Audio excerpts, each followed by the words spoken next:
Get on your knees and lick that wine off the floor, you useless prop. Marcus Thorne kicked the cleaning rag into my face, the leather sole of his Italian shoe grazing my cheekbone. He was punishing me because his mistress Sienna Rose had just clumsily spilled her vintage Pinot Noir on my only remaining decent dress, but in his twisted script, I was the clumsy extra ruining his Oscar night close-up. I bit the inside of my cheek until I tasted the metallic tang of copper to keep from screaming.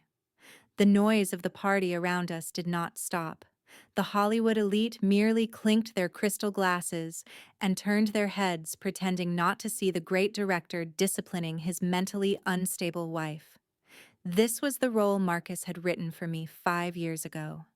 The villain, the negligent mother, the anchor dragging down his genius. I crouched down my knees, hitting the cold marble floor of our penthouse. The vibrant red wine stained the white stone like a crime scene.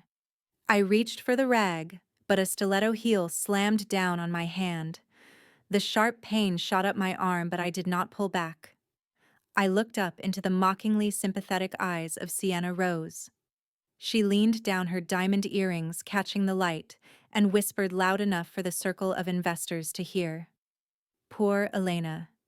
You really should not drink while taking your antidepressants. Look at the mess you made. She was acting. It was a bad performance, overacted and lacking nuance, but the audience here was paid to believe her.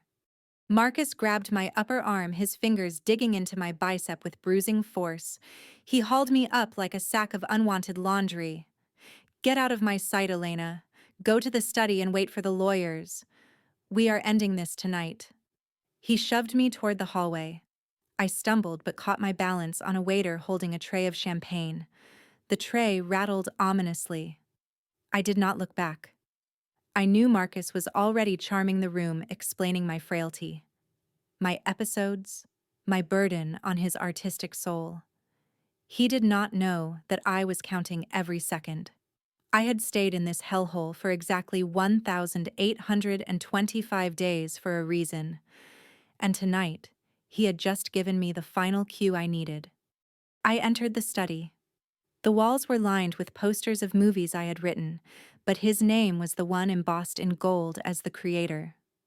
On the mahogany desk sat a stack of documents thick enough to be a screenplay. I knew what they were before I read the title page.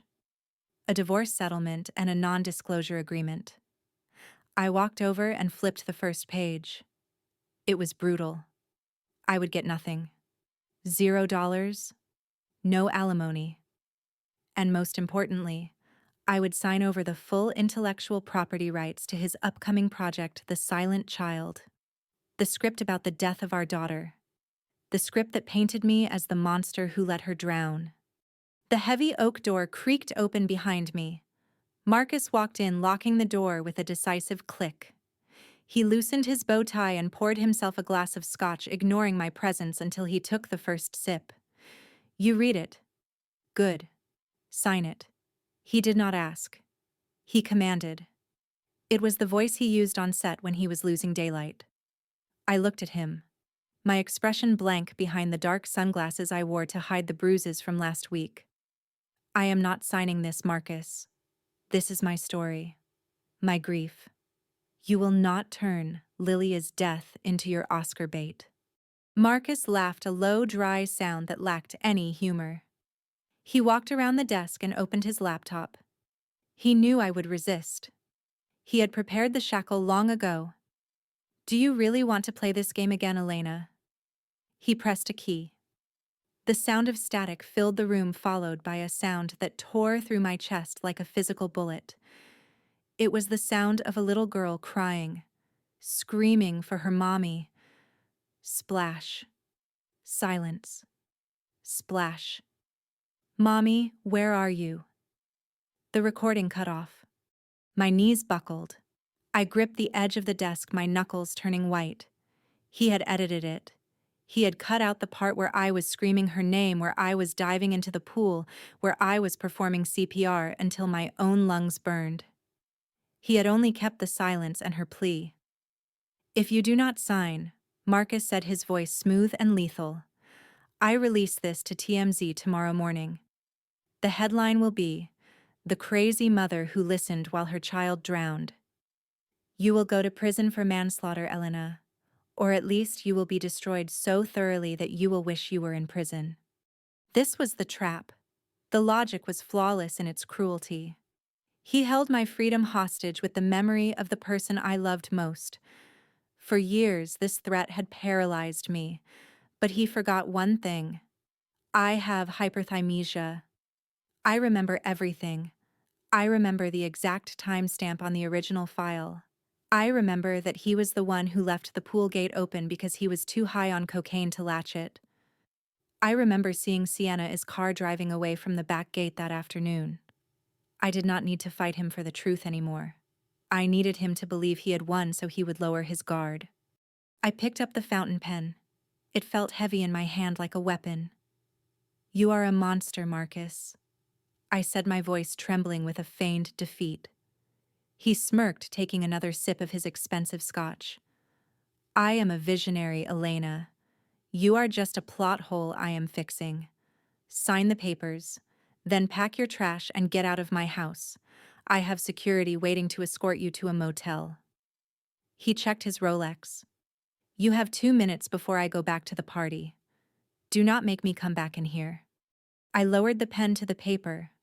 I signed my name, but I did not sign Elena Vance. In the jagged loops and sharp lines, I signed a code. A signature that matched the one I used on my secret offshore accounts, the ones Julian Black had helped me set up. To Marcus, it looked like submission.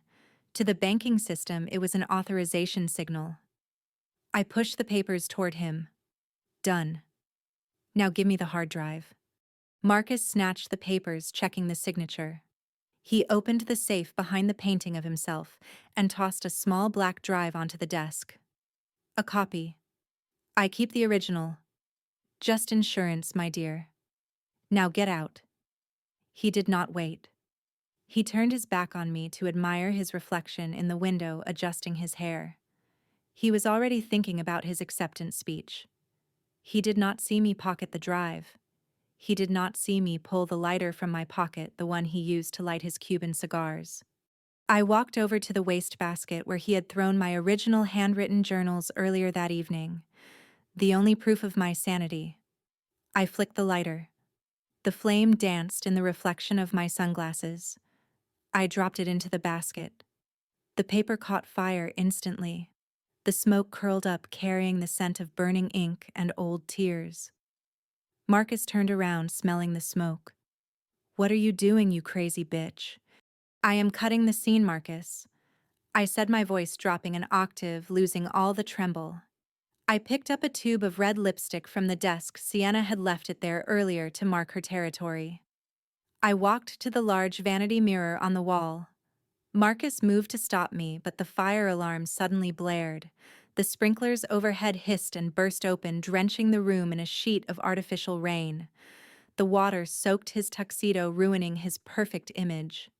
He slipped on the wet floor, crashing down hard, his hip bone colliding with the solid wood of the desk with a sickening thud.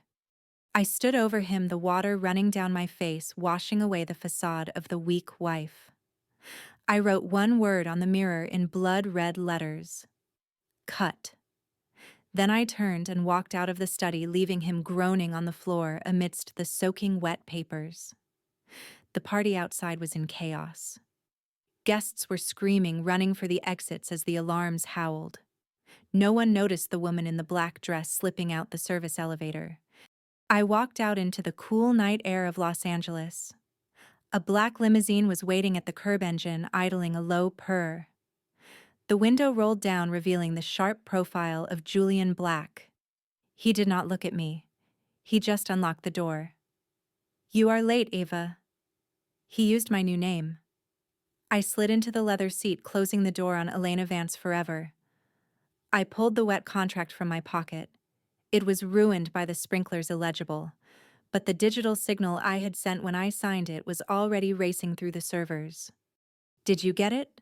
Julian asked as the car pulled away into the traffic. I held up the flash drive. "I got the copy. But I know where the original is, and I know how to make him play it himself on live television. I looked back at the penthouse. Smoke was billowing from the window. The script is finished, Julian. Now production begins. The cursor on the blank white screen blinked with a mocking rhythm that matched the pounding vein in my temple. Marcus Thorne, the visionary director of the century, sat paralyzed in his leather Eames chair staring at a digital abyss that refused to fill itself. It had been 30 days since Elena vanished into the smog of Los Angeles, and 30 days since my genius had apparently decided to pack its bags and leave with her. I threw my heavy crystal whiskey tumbler across the room, and it shattered against the wall, leaving a jagged wet stain that looked too much like a tear in the fabric of my reality. The silence in the penthouse was not peaceful. It was heavy and suffocating. I needed the words. I needed the pain. I needed the raw, unfiltered suffering that Elena used to pour into her journals so I could mine it like gold and stamp my name on the cover. But the journals were ash and the woman was gone. The private investigator I had hired for $50,000 stood awkwardly by the door, shifting his weight from foot to foot like a nervous schoolboy. Mr. Thorne, we have checked every hospital, every morgue, and every women's shelter in the tri-state area. There is no trace of Elena Vance. It is like she evaporated. She did not use her credit cards. She did not contact her parents. The man paused, looking at the bruise on his own knuckle. If I did not know better, sir, I would say she had professional help disappear her. Get out! I said, my voice low and dangerous. I did not turn around. I heard the door click shut, and I was alone again with the blinking cursor. She was playing games. That was it. She was hiding somewhere, probably in some cheap motel, waiting for me to come crawling back, waiting for me to apologize so she could feel important again. She wanted to be the victim because that was the only role she knew how to play. I stood up and walked to the floor-to-ceiling window, looking out over the glittering grid of Los Angeles. I owned this city. I made stars. I broke them. I would not let a mentally unstable housewife hold my legacy hostage. Across the city, in a glass-walled office that smelled of cold brew coffee and aggressive capitalism, I watched Marcus Thorne pacing his study on a 60-inch high-definition monitor. I adjusted the cuffs of my silk blouse, feeling the cool fabric against my skin. Elena Vance was dead. The woman reflected in the monitor of Julian Black's computer was Eva. My hair was cut into a sharp, asymmetrical bob dyed a black so deep it looked blue under the office lights. My eyes were hidden behind hazel contact lenses that gave me a predatory gaze. I picked up the tablet that controlled the smart home system of the Thorne penthouse. Julian sat on the edge of his mahogany desk watching me with a mixture of amusement and calculation. "You enjoy this too much, Ava." Julian said, his voice smooth like expensive bourbon. He did not call me Elena anymore. We had agreed that Elena was too weak to survive in this war. "It is not enjoyment, Julian. It is directing." I swiped my finger across the screen, accessing the climate control interface of the penthouse. Marcus likes control. He likes to control the lighting, the temperature, the people around him. I am simply taking the remote away. I tapped a command. The thermostat in the penthouse dropped from 72 degrees to 50 degrees in 3 seconds. On the screen, I saw Marcus shiver and look around in confusion. He walked over to the wall panel and punched the buttons, but I had locked him out with administrative privileges. This is child is play. Julian stood up, walking over to stand behind me, his hand resting lightly on the back of my chair. "We need to break him financially, not just make him chilly. The acquisition of his debt is almost complete. The bank is ready to call in his loans as soon as I give the signal. But we need him distracted. We need him paranoid. He will be..." I switched the camera view to the living room. Sienna Rose was lounging on the Italian leather sofa, scrolling through Instagram and sipping a green detox juice that probably cost more than my old monthly grocery budget. She looked bored. She looked like a woman who had won the prize and realized the prize was high maintenance and emotionally unavailable. I tapped the icon for the integrated audio system. I had found the file earlier, a recording from the cloud server of Marcus's phone. It was a conversation he had with his agent 2 days before the Oscars. I dragged the file to the active playlist for the living room speakers. In the penthouse, Sienna suddenly sat up as the music cut out. The voice of Marcus boomed through the surround sound speakers, clear and crisp. She is a prop, Mike.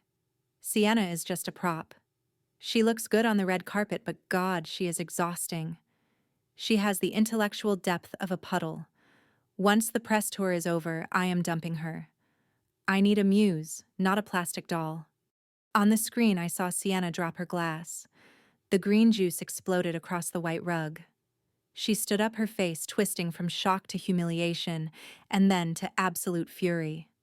She looked toward the study where Marcus was currently freezing. I smiled. Cut. That was a perfect reaction. Sienna stormed toward the study, her heels striking the floor like hammer blows. She threw the door open, and I switched the audio feed so we could hear the chaos. Marcus, what the hell is this? She screamed, her voice shrill and piercing. You think I am a prop? You think I am stupid? Marcus looked up from his computer, looking genuinely confused and shivering in his tuxedo shirt. What are you talking about, Sienna? I am trying to work. It is freezing in here. Did you touch the thermostat? Do not gaslight me, Marcus. I just heard you. Your voice was coming out of the speakers, calling me a plastic doll. Sienna marched over and slapped the laptop shut, nearly crushing his fingers. You ungrateful narcissist. I lied for you. I told the police Elena was unstable. I helped you cover up your mess, and this is how you repay me. I did not say that. Marcus stood up, his face flushing red with anger. Or maybe he had said it and just forgot, because he said so many cruel things they all blurred together. You are hearing things. The system is glitching. This whole house is glitching. I typed a command into my tablet. The lights in the study flickered violently, strobing like a cheap nightclub. Then the automated blinds on the windows began to rise and fall, rapidly creating a disorienting mechanical whirring noise. Whir. Slam. Whir. Slam. Marcus grabbed his head, looking around the room as if the walls were attacking him. Stop it. Sienna, stop doing this. He yelled, trying to be heard over the noise of the blinds. It is not me, you lunatic. Sienna screamed back, backing away from him. She looked terrified. The house felt hostile. It felt like it was watching them. And it was. I was watching them. I was the ghost in the machine, and I was haunting them with the very technology they used to insulate themselves from the real world. Julian laughed, a low, dark sound. You are going to drive them insane before I even get to bankrupt them. Remember, Eva? We need him functional enough to sign the transfer papers when the time comes. If he is in a straitjacket, his signature is void. He will sign. I said, my voice cold. He will sign anything to make it stop. But we are not done yet. I need to plant the seed. I need him to doubt his own mind. I opened a remote desktop application connecting directly to the MacBook Pro that Marcus was trying to protect from Sienna's wrath. In the penthouse, the chaos subsided abruptly. The lights stabilized. The blinds stopped moving. The silence returned, but it was heavier now, filled with suspicion and resentment. Sienna stood by the door, her chest heaving. You are sick, Marcus. You are actually sick. I am going to a hotel. No, you are not, Marcus snarled, stepping around the desk. If you leave now, the press will smell blood. You stay right here. Sit down and shut up. He turned back to his laptop, opening the lid. He needed to write. He needed to prove he was still in control. He stared at the screen. I placed my fingers on my keyboard in Juliana's office. I took a deep breath, channeling the style of EV, the style that had won him 3 awards. I began to type. On Marcus's screen, the cursor moved on its own. He froze, his hands hovering inches above the keyboard. He watched in horror as letters began to appear, forming words, forming sentences, forming a scene. It was not random gibberish. It was a screenplay format perfectly indented, perfectly paced. Int. Penthouse study. Night. The room is cold. Unnaturally cold. Marcus 35 stares at the screen, his breath visible in the air. He is afraid. He knows she is watching. The door behind him creaks open. He does not turn around. He knows who it is. Sienna enters. She is not smiling. In her right hand she holds a paring knife. The blade catches the reflection of the city lights. Marcus, what are you doing? Sienna voice, devoid of emotion, cutting the scene. Marcus, just like you said. I stopped typing. On the monitor, I saw Marcus reading the words, his eyes widening until the whites showed all around the irises. He looked at the keyboard, then at his hands, then back at the screen. Who is doing this? He whispered. His voice was trembling. It was the first time I had seen true fear on his face. He thought he was losing his mind. He thought his guilt was manifesting as digital hallucinations. Then the door behind him actually creaked. It was a coincidence of timing, or perhaps the inevitable rhythm of domestic collapse. Sienna walked back into the room. She had gone to the kitchen to calm down. In her hand, she held a shiny red apple and a small, sharp paring knife. She was just going to peel a fruit. She was just going to eat a snack. But Marcus did not see a snack. He saw the script. He saw the prophecy I had just typed onto his screen. He saw the woman he had just insulted holding a weapon. Sienna. Marcus gasped, backing away until his legs hit the edge of the desk. Put it down. Sienna looked at him confused. She raised the knife, pointing it vaguely in his direction as she gestured. What is wrong with you now? I am just having an apple. Don't come any closer. Marcus screamed, grabbing a heavy bronze award statue from his desk to use as a shield. The text said, you would come in with a knife. The text said, you would cut the scene. What text? You are hallucinating. Sienna took a step forward, annoyed and aggressive. The knife glinted under the LED lights. I watched from the safety of the office across town. It was perfect. The paranoia I had planted was blooming into potential violence. Marcus was reacting to a script I was writing in real time. He was trapped in a narrative where he was no longer the author. Julian leaned in closer, his breath warm against my ear. Enough, Eva. If he kills her, we lose our leverage. Not yet, I whispered. Let him feel the blade of fear. Marcus threw the award statue. It missed Sienna's head by inches, smashing into the expensive wall paneling. Sienna screamed, dropping the knife and the apple. You tried to kill me, she shrieked. You crazy bastard, you tried to kill me. I closed the laptop in Julian's office, severing the connection for now. The screen in the penthouse would go black, leaving Marcus with only his terror and a very angry mistress. I turned to Julian. The seed is planted. He thinks the computer is predicting the future. He thinks he is cursed. Now we offer him the cure.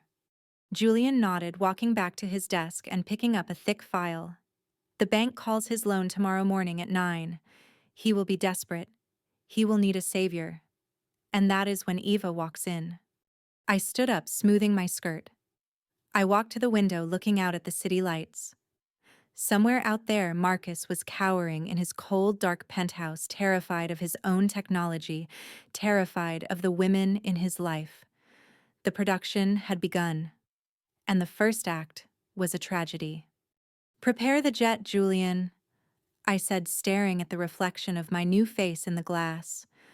Tomorrow, we go to war, but tonight, let him sleep with the monsters I just created.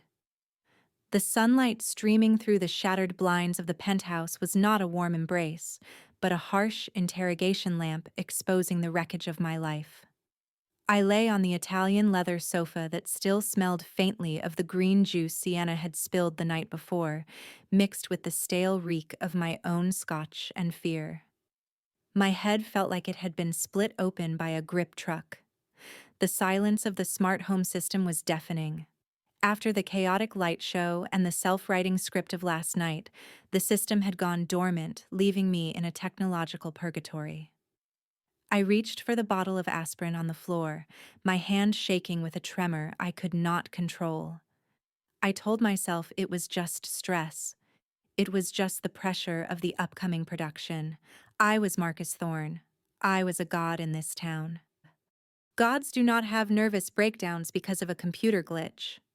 The phone on the glass coffee table buzzed with a vibration that drilled into my skull. The screen displayed a name that made my stomach drop faster than a failed box office opening. Jonathan Sterling, my private banker at Goldman Sachs. I cleared my throat, forcing the gravelly panic down, and answered with my best director voice, the one I use to command soundstages of 500 people. Jonathan, to what do I owe the pleasure so early in the morning? Cut the act, Marcus. The voice on the other end was cold, devoid of the usual sycophantic warmth reserved for high-net-worth clients. We have a problem. A significant problem. Your credit line for the Silent Child production has been frozen. The board reviewed your collateral portfolio this morning. With the recent volatility in your production company is stock, and the rumors about a police investigation regarding your wife is disappearance, we consider you a high-risk borrower. That is ridiculous. I sat up, ignoring the wave of nausea that rolled through me. The police investigation is a formality. Elena ran away. She is unstable. And my stock is fine. It is just a minor correction. You cannot freeze my credit, Jonathan. I have cast and crew waiting for deposits. If the checks do not clear by noon, the unions will shut me down before I even yell action. It gets worse, Marcus. Jonathan continued, his voice as sharp as a guillotine blade. We are issuing a margin call. We need you to deposit $10 million in cash by close of business today to cover the leveraged position you took against your real estate holdings. If the money is not in the account by 5 o'clock, we seize the penthouse, the Malibu Beach House, and your entire catalog of past film rights. The phone slipped from my sweaty palm and clattered onto the glass table. $10 million. I did not have 10 million liquid. I had tied up everything in this movie. I had leveraged every asset I owned, believing that the Oscar win would double my value overnight. Instead, I was staring at financial annihilation. Someone was pulling strings. Banks did not move this fast. Banks did not execute foreclosures based on rumors unless someone powerful was whispering in their ear. I scrambled off the couch, kicking aside the empty Scotch bottle. I needed a lifeline. I needed a shark who ate bankers for breakfast. I grabbed my laptop, the same laptop that had terrorized me last night, and frantically searched for the contact card Sienna had mentioned weeks ago. Julian Black, the venture capitalist who had just moved into the city with a war chest of billions. He was known for high-risk investments. He was my only option.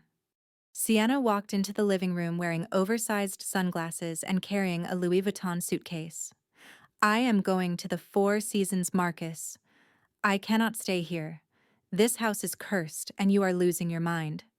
You are not going anywhere. I snapped, grabbing her wrist. Her skin was cool, and she flinched as if I were a leper. If you leave now, you breach your contract. You want the lead role in The Silent Child. Do not you? You want the Oscar. I am getting the funding today. A new investor. Julian Black. We have a meeting in an hour. Sienna hesitated. Ambition warred with fear behind her dark glasses. Greed won. It always won in this town. Julian Black. She repeated the name, testing its weight. I heard he is ruthless. If you mess this up, Marcus, I swear I will sell my story to Vanity Fair before your body is even cold.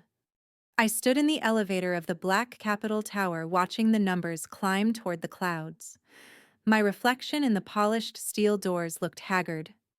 I had shaved and put on my best Tom Ford suit, but I could not hide the dark circles under my eyes or the slight twitch in my left eyelid. Beside me, Sienna was checking her makeup, practicing her smile, the one that said, "I am innocent and talented." The elevator doors slid open, revealing a reception area that looked more like the bridge of a spaceship than an office. Minimalist white furniture, floor-to-ceiling glass, and a silence so profound it felt expensive. Mr. Thorne, a receptionist with a headset that looked surgically implanted, gestured toward the double doors. "Mr. Black and his senior partner are waiting for you in the boardroom." I walked in, stepping onto the plush carpet that swallowed the sound of my footsteps.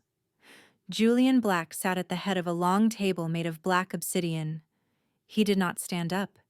He did not smile. He looked at me like I was a bug. He was deciding whether to crush or pin to a board. But it was the woman sitting to his right who stopped my heart in my chest. She was wearing a tailored white suit that cost more than my first car.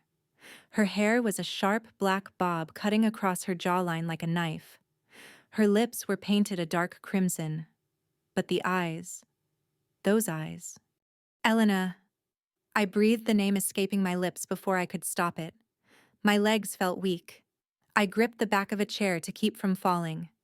"You are alive. You are here." The woman looked up.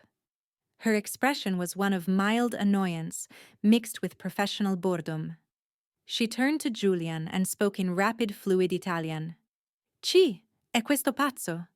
Perché mi guarda come se avessi ucciso il suo gatto? Who is this madman?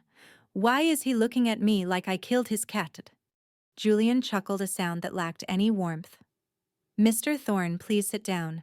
This is my partner and Chief Strategy Officer, Eva Rossi. She flew in from Milan this morning to oversee our portfolio expansion. I believe you are mistaken."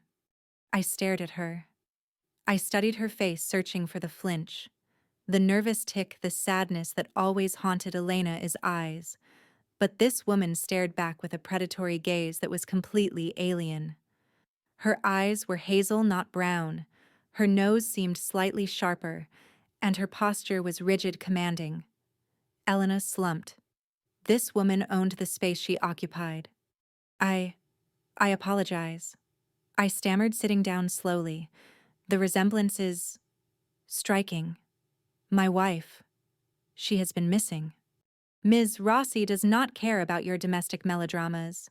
"Mr. Thorne," Julian said, sliding a thick dossier across the black table. "We are here to talk about your debt. Goldman Sachs is ready to strip you bare by sunset. You need $10 million. Black Capital is willing to provide $12 million. 12. I exhaled, the relief washing over me like a cold shower. That would cover the debt and start production. What are the terms? Eva Rossi leaned forward. She picked up a silver pen, twirling it between her long, manicured fingers. "The terms are simple, Mr. Thorne. But first, I need to know if you are worth the investment. I have read your script, The Silent Child." She spoke English with a faint European accent, crisp and haughty. "It is derivative. It lacks soul. It feels like a man trying to write a woman is grief and failing miserably." "How dare you?" I bristled, my ego flaring up instantly. "I have 3 Oscars, Miss Rossi. I know how to write emotion." "Do you?" Eva challenged, her eyes locking onto mine. "Or did you have a ghostwriter? Someone whose pain you exploited. Someone whose talent you drained until she was just a husk." I slammed my hand on the table. "Who told you that? Did Elena talk to you?"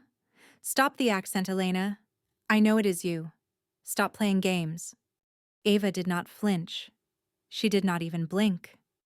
She reached into her briefcase and pulled out a passport, tossing it onto the table. It was Italian, worn, stamped with visas from Tokyo, Dubai, London, dating back 10 years. Dates when Elena was sitting in our living room knitting baby clothes. "Check the stamps, Mr. Thorne. Unless your wife can teleport, I suggest you focus on the deal. Or get out and let the bank take your house." I opened the passport. The photos showed this woman younger, with different hair in different cities. It was impossible to fake this level of detail. The wear on the pages, the faded ink. My paranoia was playing tricks on me again. I was seeing Elena everywhere because of my guilt. I pushed the passport back, muttering an apology. The terms. Ava said, her voice dropping to a whisper that was more terrifying than a shout. We take 51% of your production company. We take the deed to your penthouse as collateral, and we maintain creative control over the final cut of the film. 51%. That is a hostile takeover. I protested, looking at Julian. You cannot be serious. Take it or leave it, Marcus. Julian checked his Patek Philippe watch. It is 11:30. The bank closes the window at 5. You have very little time to find another fool to back a sinking ship. I looked at Sienna. She was pale, biting her lip. Do it, Marcus. She whispered. Just do it. I want to be a star. I looked back at Ava. She was smiling, a cold, thin smile that made my blood run cold.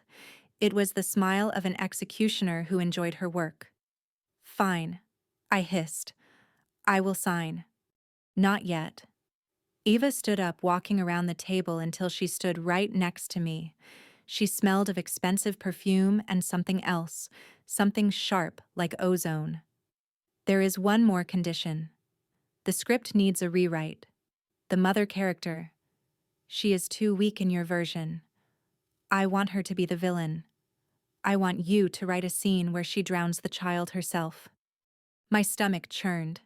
That was the lie I was telling the world, but hearing it demanded as a contractual obligation felt perverse. Why? I asked, my voice hollow. Because audiences love to hate a bad mother. Ava leaned down, her lips brushing my ear. And I want to see if you have the stomach to write the truth, Marcus. Or at least the truth you created. I stared at her. For a second the accent slipped. Just for a microsecond. Or maybe I imagined it. But I felt a chill that had nothing to do with the air conditioning. I grabbed the pen. My hand was shaking so badly I could barely form the letters. I signed my name. I signed away the majority ownership of my life work. I signed away the roof over my head. Excellent. Ava snatched the papers away before the ink was even dry. She walked back to her seat and pressed a button on the intercom. Transfer the funds to Goldman Sachs. And security, please escort Mr. Thorne out. He looks like he needs a shower. I stood up, feeling dizzy. I had the money. I was saved. But as I walked out of that office, I felt lighter in the wrong way. I felt like I had just sold something vital, something I could never buy back. Wait! Eva called out just as I reached the door. I turned around. She was holding a glass of steaming hot water intended for tea. She looked at me, and for a moment the mask of indifference cracked, revealing a burning hatred so intense it almost scorched me. Don't disappoint me, Marcus. I hate losing money, and I really hate liars. She poured the boiling water into a plant pot on the table. The steam hissed, rising up like a ghost. I turned and fled the room, dragging Sienna with me. Back in the car, Sienna was ecstatic, scrolling through Zillow for rental mansions since the penthouse was now technically compromised. But I sat in silence, staring at my trembling hands. I had $12 million. But I had a partner who looked like my dead wife, spoke like a mafia don, and looked at me like she knew exactly where the bodies were buried. I pulled out my phone and dialed my lawyer. I want you to investigate Eva Rossi. I want to know where she was born, where she went to school, and what she eats for breakfast. Dig deep.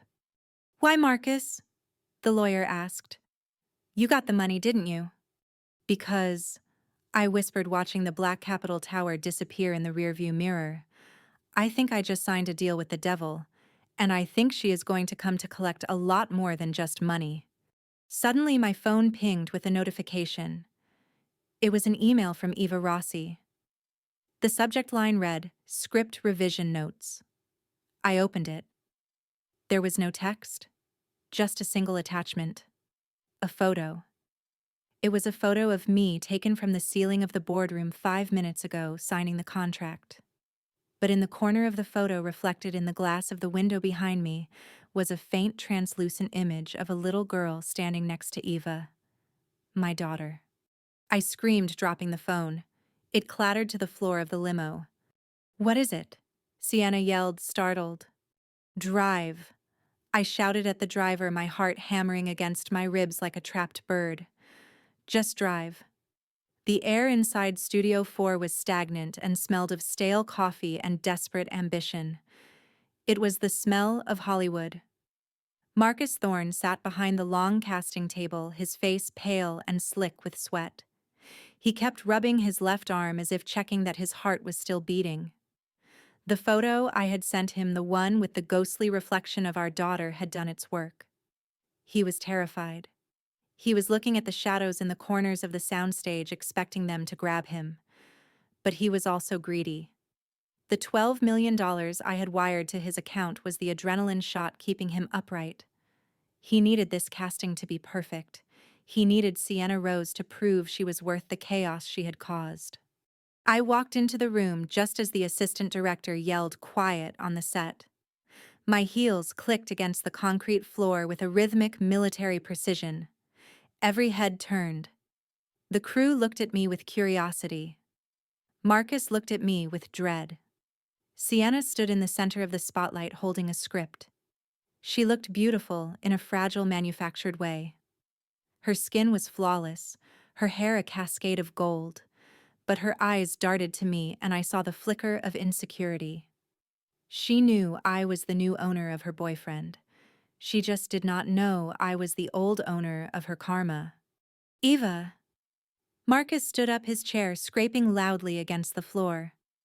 "We were just about to start reading scene 12, the hospital scene. It is very emotional." "Sit down, Marcus." I said, my voice cutting through the silence without raising a decibel. I pulled the leather chair next to him and sat crossing my legs. "We are not doing scene 12. Scene 12 is boring. It is just a woman crying in a bed. Any soap opera actress can do that." I looked at Sienna. I want to see if she has range, or if she is just a pretty face with a good lighting team. Sienna bristled. She straightened her spine, adjusting the strap of her designer dress. "I have range, Miss Rossi. I studied at the Strasbourg Institute." "Then prove it." I opened my crocodile skin briefcase and pulled out a clear glass bottle. It was filled with water, but I had peeled off the label and written a new one in thick black marker: sulfuric acid. I placed the bottle on the table. The liquid sloshed menacingly. Sienna stared at the bottle. "What is that?" "Improvisation." I leaned back, steepling my fingers. "In this scene, you are not the grieving mother. You are the mistress. The woman who stole another woman's husband, and the wife has just found you. She is not going to sue you. She is not going to scream. She is going to take away the one thing you value more than your soul: your face." The room went deadly silent. The crew members shifted uncomfortably. Marcus looked at the bottle, then at me. "Eva, this is too dark.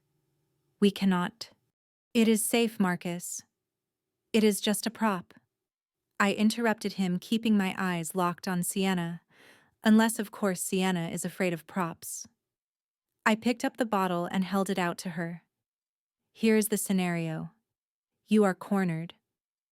The wife is holding this bottle. She tells you that in 10 seconds she is going to throw it. I want to see your reaction.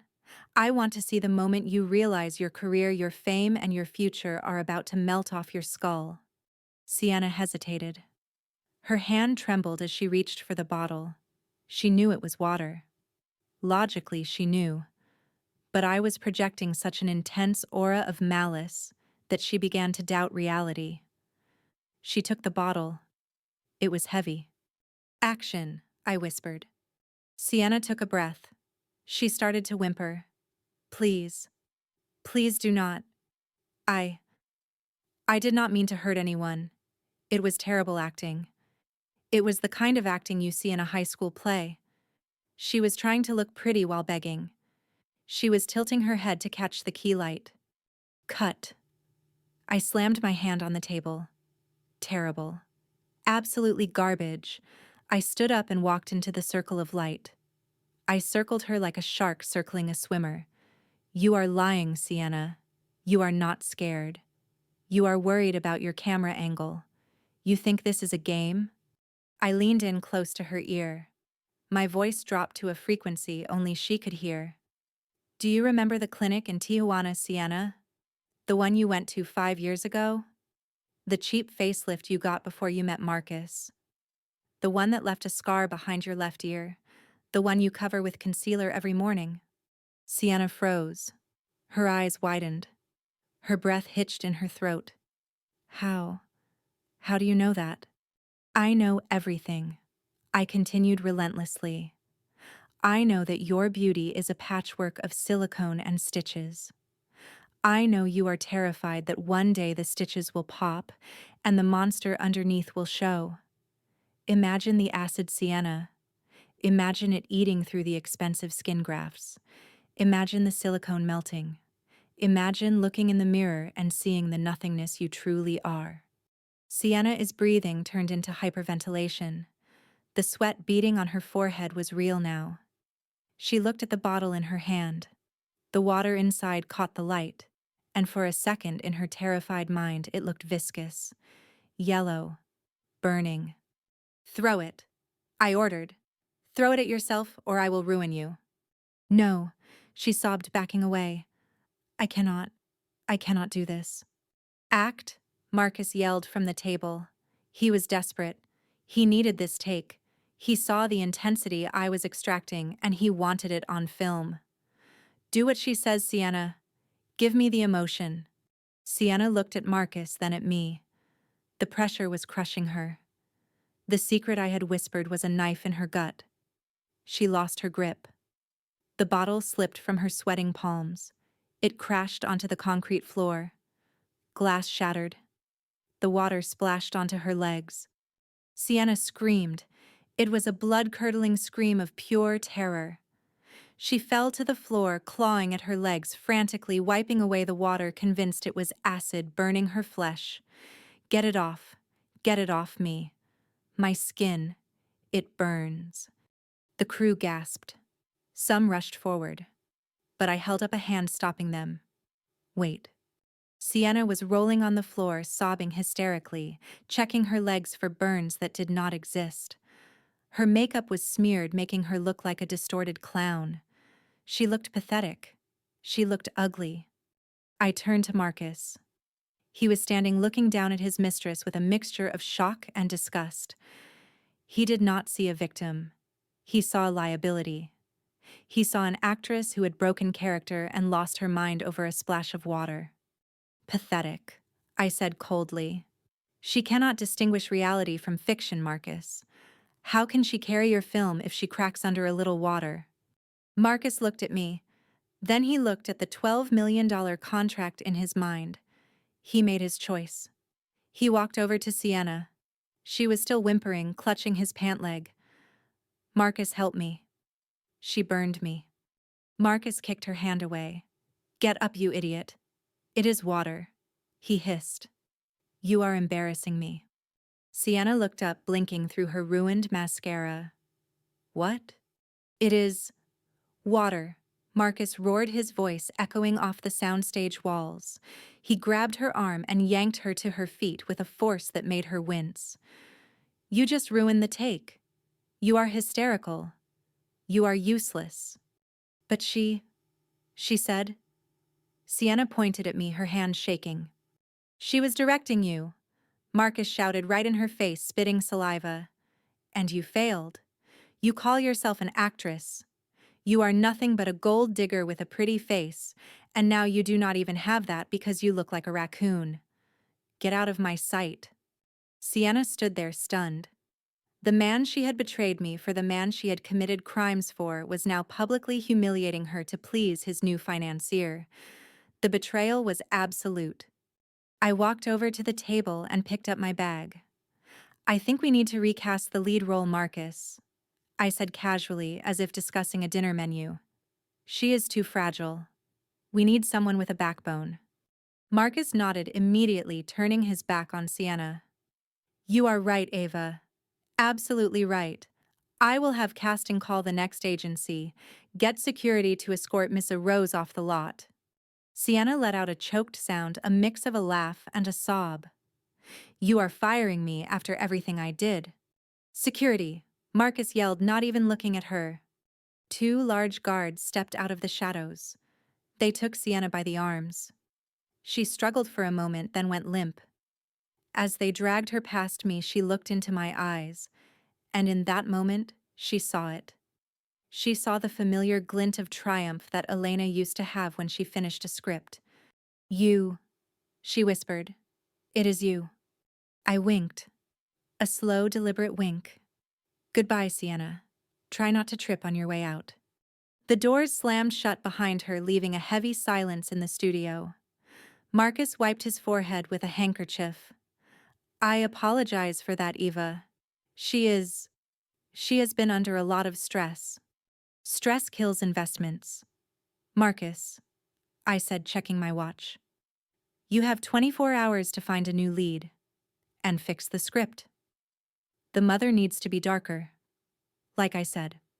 I turned and walked away, leaving him standing alone in the center of the empty stage, surrounded by shattered glass and water. He looked small. He looked managed. As I reached the exit door, a stuntman who was leaning against the wall sweeping up the glass spoke without looking up. He wore a cap pulled low over his eyes. Good scene, boss, he murmured. The camera in the corner got everything, including the part where he kicked her. I paused, not looking at him.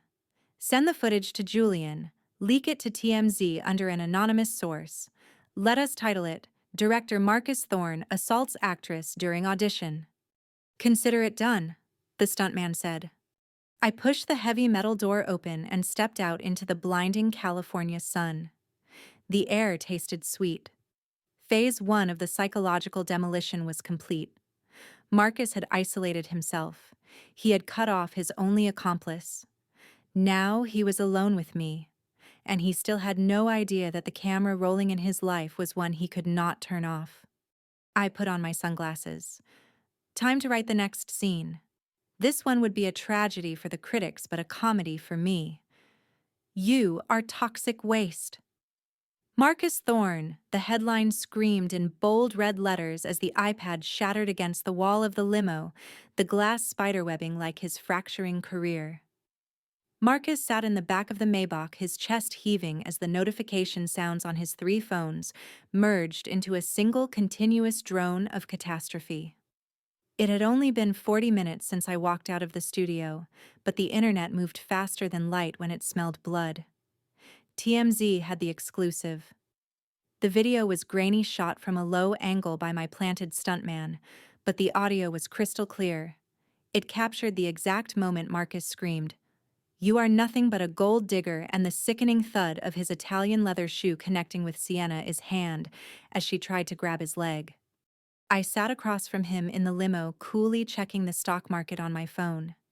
In the last 12 minutes, the share price of Thorne Productions had dropped by 18%. It was a free fall. The cancel culture mob had awakened, and they were hungry. My phone buzzed. It was Julian Black texting me, a single emoji of a shark. Make it stop, Eva. Marcus grabbed my wrist, his eyes wild and bloodshot. You have to fix this. You own 51% of the company now. If I go down, you lose money. Call TMZ, buy the rights to the video. Sue them. Do something. I pulled my arm away from his sweating grip with a look of distaste.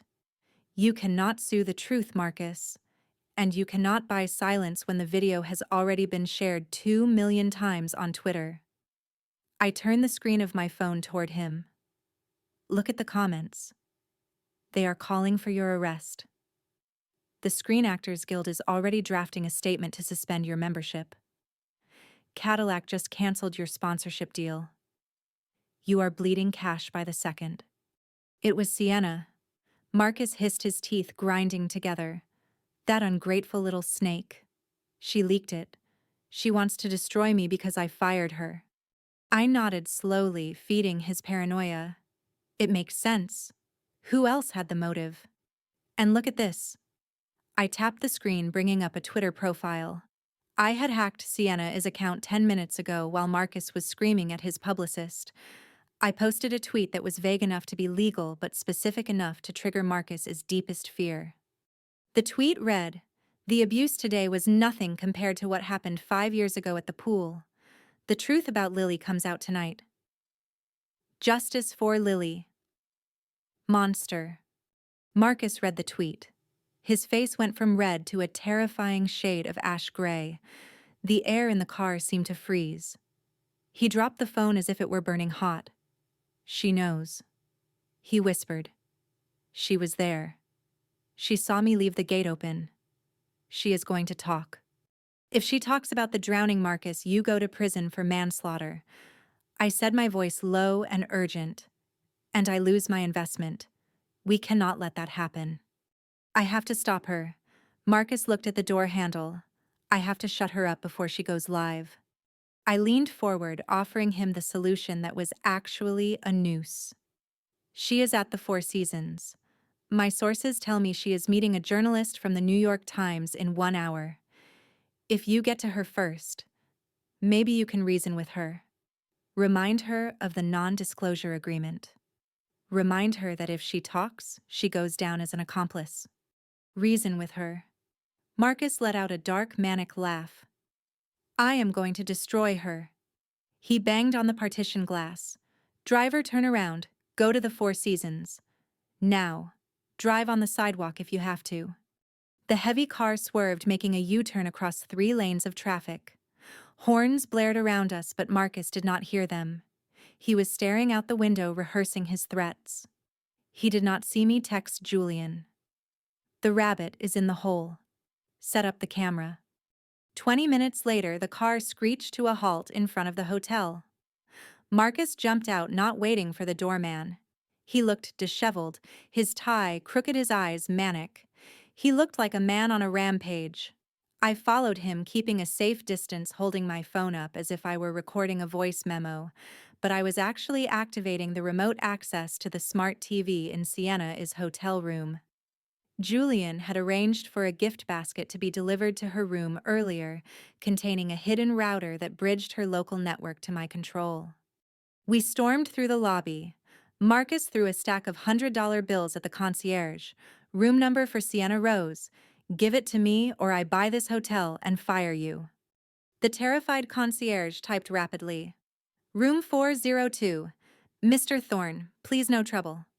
Marcus marched to the elevator. I stepped in with him. "Remember, Marcus," I said as the doors closed. "Do not hit her. Just scare her. The world is watching." "I don't care who is watching," Marcus snarled. She crossed the line. We reached the 4th floor. Marcus stormed down the hallway to room 402. He did not knock. He kicked the door right below the lock. The wood splintered with a loud crack but held. He kicked again, channeling all his rage into his heel. The door flew open, crashing against the wall. Sienna was sitting on the bed, surrounded by tissues, holding a glass of vodka. She jumped up, screaming, dropping the glass. It shattered on the carpet. "Marcus, get out. I will call the police." "You leaked the video," Marcus roared, slamming the door shut behind us and locking it. "You tweeted about Lily. You think you can blackmail me." Sienna backed away until her legs hit the edge of the bed. Her eyes were wide with genuine confusion. "I did not tweet anything. I have been crying for 2 hours. What are you talking about?" "Liar!" Marcus lunged forward, grabbing her by the shoulders. He shook her violently. "I made you Sienna. I picked you out of a catalog of desperate waitresses and made you a star. And this is how you repay me, by threatening to tell the police about the pool." Sienna struggled, her nails digging into his wrists. "Let me go. You are hurting me." I stood by the door, leaning against the wall, watching the scene unfold. I tapped my phone screen, activating the webcam built into the massive 60-inch television mounted on the wall directly facing them. The red LED light on the TV blinked on, but they were too busy screaming to notice. I routed the feed directly to Facebook Live using the official Thorn Productions page, which had 12 million followers. The notification went out to the world: Marcus Thorn. The truth. Live. In the room, Marcus pushed Sienna onto the bed. He loomed over her, his shadow stretching across the room like a monster. You listen to me, you ungrateful parasite. You will delete that tweet. You will issue a statement saying the video was a rehearsal scene, and you will never mention my daughter again. If you breathe a word about how she died, I will bury you under so many lawsuits your grandchildren will be born bankrupt. I did not kill her, Marcus. Sienna screamed, sobbing. You did. You were the one high on coke. You left the gate open. I just covered for you. Boom. The confession hung in the air. I checked the viewer count on my phone. 100,000, 200,000, 500,000 people were watching this confession live. The comments were scrolling so fast they were a blur. He killed his daughter. Murderer. Call 911. Marcus did not know. He was too focused on his victim. He grabbed a heavy glass vase from the nightstand and hurled it at the wall just inches from Sienna's head. It exploded, showering her with shards. This is my movie, Sienna. I write the script. I say how she died. It was an accident. And you are going to stick to the script, or I will make sure you never work in this town again. I will make you disappear. Sienna curled into a ball, covering her head. Please, Marcus. Stop. I decided it was time for the director's cut. I stepped forward, my heels sinking into the plush carpet. Marcus. He spun around, breathing hard, his hair falling over his eyes. What? Help me shut her up. I held up my phone screen facing him. The screen showed the live feed. It showed him standing there, veins bulging, a vase shattered behind him, a terrified woman cowering on the bed. And it showed the viewer count 1.2 million watching. You wanted an audience, Marcus. I said, my voice calm and deadly. You got one. Marcus stared at the phone. He blinked, trying to process the image. He looked at the TV on the wall. He saw the red light. He saw himself on the screen, delayed by a split second, turning to look at the camera with pure horror on his face. No, he whispered. No. The phone in his pocket began to ring. Then the hotel room phone rang. Then sirens. The distant wail of sirens growing louder, coming closer from down the boulevard. Who did this? Marcus backed away from the TV as if it were a portal to hell. Sienna sat up on the bed looking at the TV, then at Marcus, then at me. She saw the ghost of a smile on my lips. I told you, Marcus. I said, walking over to the door and unlocking it. I hate bad scripts, so I decided to let reality take over. Marcus looked at me. The realization hit him like a physical blow. The money, the contract, the casting, the tweet. It was all you. You are Eva Rossi, he stammered. I opened the door. The sound of heavy boots running down the hallway echoed off the walls. Police. Open up. I turned back to him one last time. My name is Elena Vance. And that? I pointed to the camera, which was still rolling, capturing his collapse. That is a wrap. The door burst open. 4 LAPD officers with drawn weapons swarmed the room. Get on the ground. Now. Hands behind your head. Marcus fell to his knees. But he did not look at the police. He looked at me, his eyes wide with the terror of a man who realized he had been fighting a ghost, and the ghost had won. I walked past the police officers, flashing my ID as a concerned business partner. I stepped out into the hallway, leaving the chaos behind. I pulled out my phone and typed a message to Julian. Scene 5 complete. The villain is in custody. Prepare the press release. Sienna Rose ran out into the hallway, mascara running down her face, barefoot and bleeding from a small cut on her cheek. She grabbed my arm. Her grip was tight, desperate. You set us up, she hissed. You knew he would come here. You used me as bait. I pulled her hand off my arm, gently dusting off my sleeve where she had touched me. You were already bait, Sienna. I just provided the hook. I leaned in close. If you want to stay out of prison, I suggest you testify against him. Tell them everything, or the next live stream will be about your tax evasion. Sienna stood frozen in the hallway as I walked toward the elevator. The sound of Marcus being read his Miranda rights faded into the background. I pressed the button for the lobby. The show was not over yet. This was just the intermission. The air in the Los Angeles County Jail holding cell tasted of bleach and unwashed bodies, a cocktail of misery that assaulted the senses the moment the heavy steel bars slammed shut with a finality that echoed in my bones. I huddled in the corner of the concrete bench, my orange jumpsuit scratching against skin that was used to Egyptian cotton and Italian silk, shivering not just from the bone-deep chill of the facility, but from the withdrawal symptoms that were beginning to claw at my nervous system like invisible insects. It had been 12 hours since my last drink, and 10 hours since my last Xanax, and my hands were shaking so violently that I had to clasp them together between my knees to stop them from betraying my terror to the predators circling the cell. The cellmates were a collection of hardened faces and tattooed skin men who looked at me not as a person, but as a soft piece of meat thrown into a lion's den. One of them, a massive man with a spiderweb tattoo on his neck, had been staring at me for the last hour, his eyes tracking my every twitch with a predatory amusement that made my stomach churn with nausea. "Hey, Hollywood!" The man rumbled, his voice sounding like gravel grinding in a mixer. "I saw you on TV.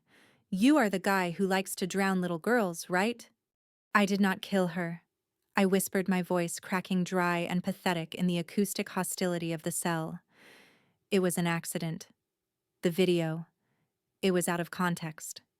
The man stood up, blocking the harsh overhead light, casting a shadow that swallowed me whole. He walked over slowly, his boots heavy on the concrete floor, and leaned down until I could smell the stale tobacco on his breath. "That is not what the internet says, Hollywood. And my little sister, she watches your movies. She cried when she saw that video." He tapped my cheek, not hard enough to leave a mark, but hard enough to send a jolt of humiliation straight to my core. "You are in general population now. No retakes here." Just as the panic threatened to close my throat, the heavy clank of the lock sounded and a guard shouted, "Thorne attorney visit."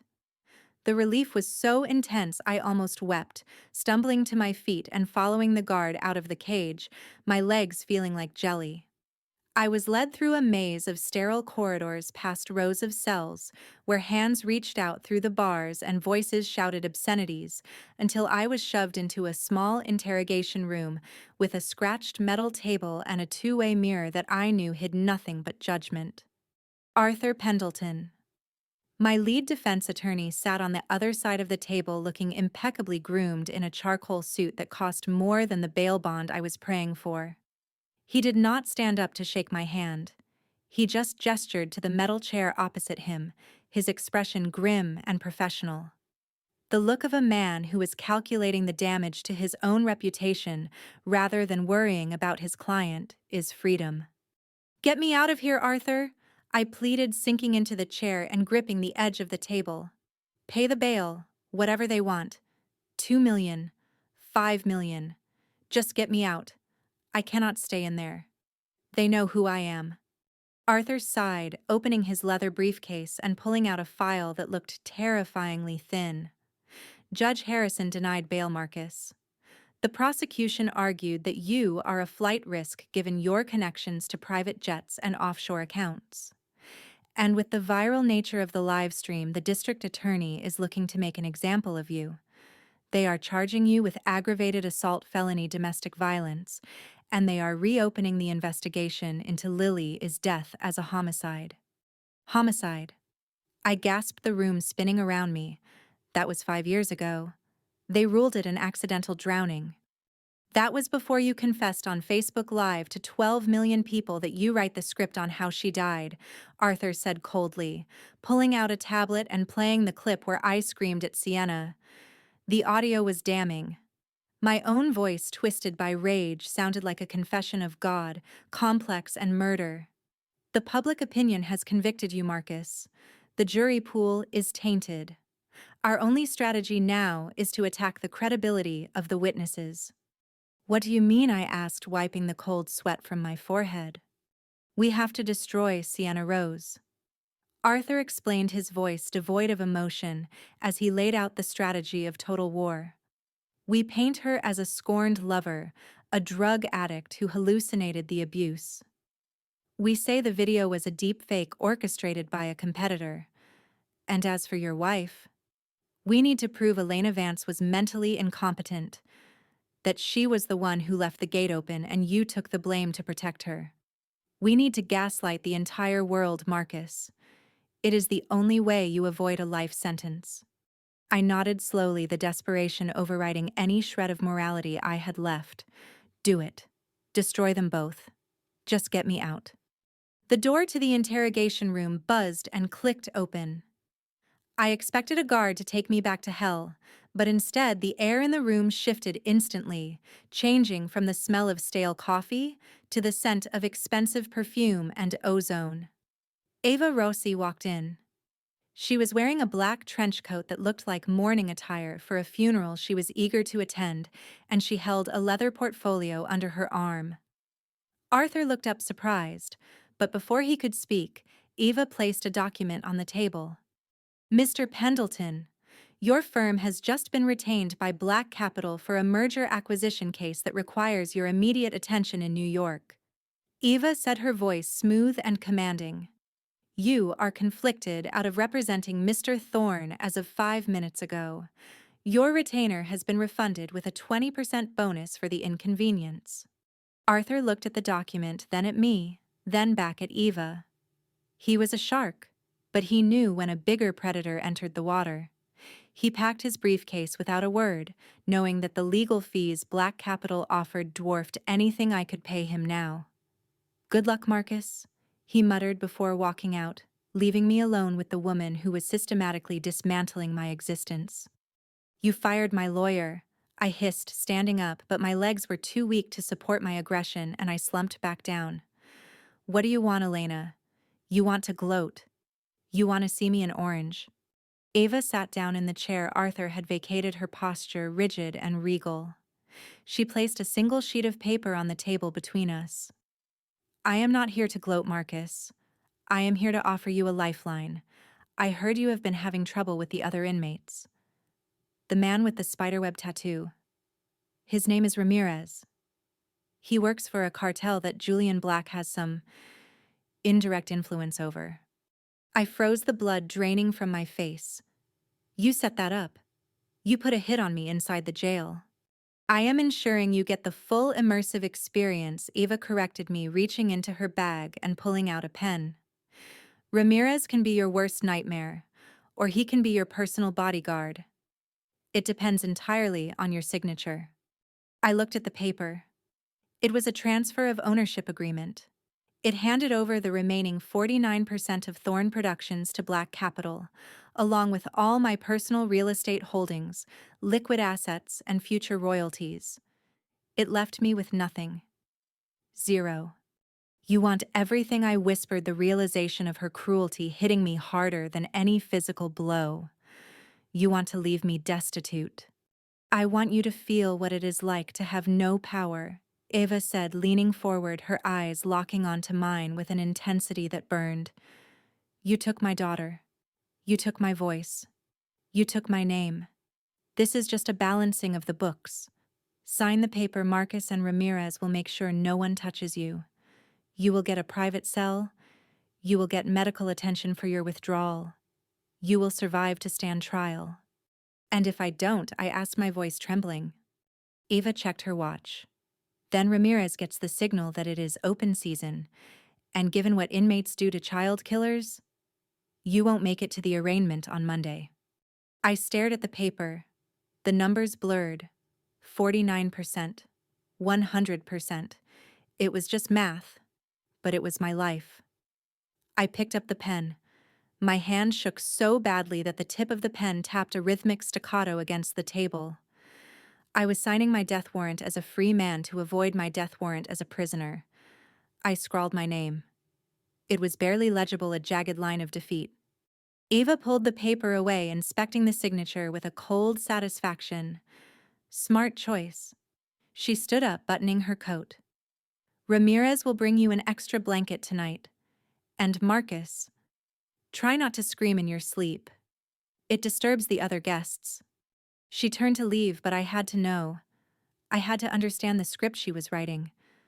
Why keep me alive? I asked, my voice hoarse. Why not just let them kill me? Ava paused at the door, her hand on the metal handle.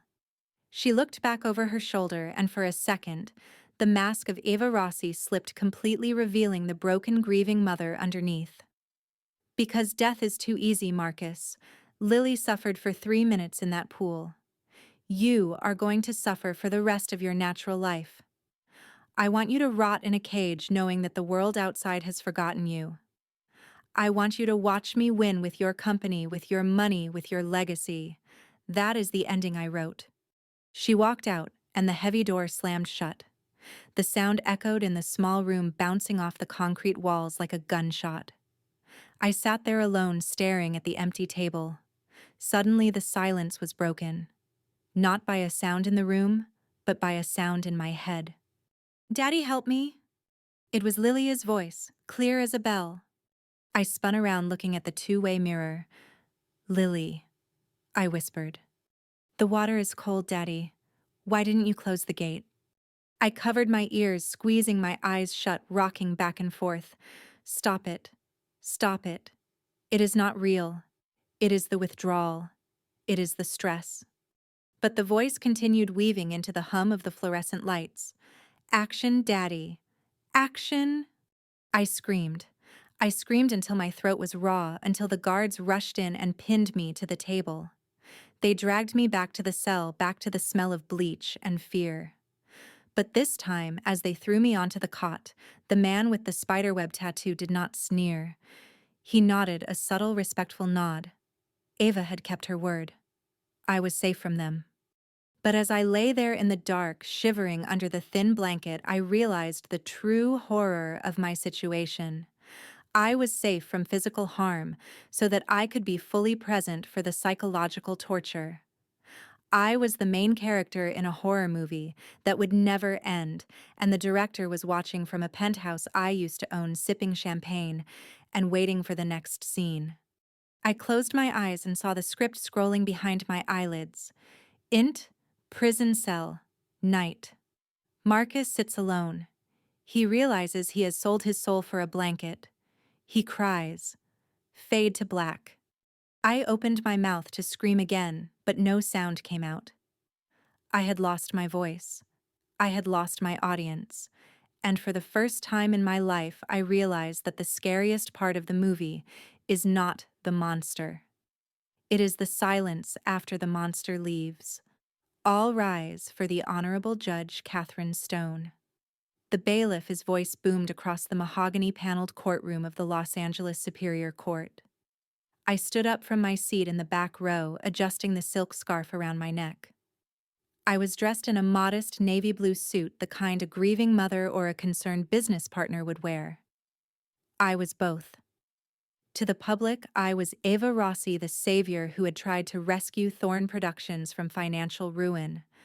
To the man shackled at the defense table, I was the ghost who had just stolen his legacy.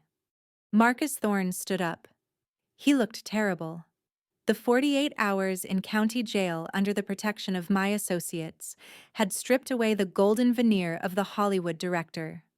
His hair was greasy, his designer suit was wrinkled from sleeping on a concrete floor, and his eyes darted around the room with the frantic energy of a trapped rat. He was looking for me. When his eyes finally locked onto mine across the crowded gallery, I saw the spark of recognition, and then the flare of pure, unadulterated hatred. I offered him a small, almost imperceptible nod. The show was about to begin, and I had the best seat in the house.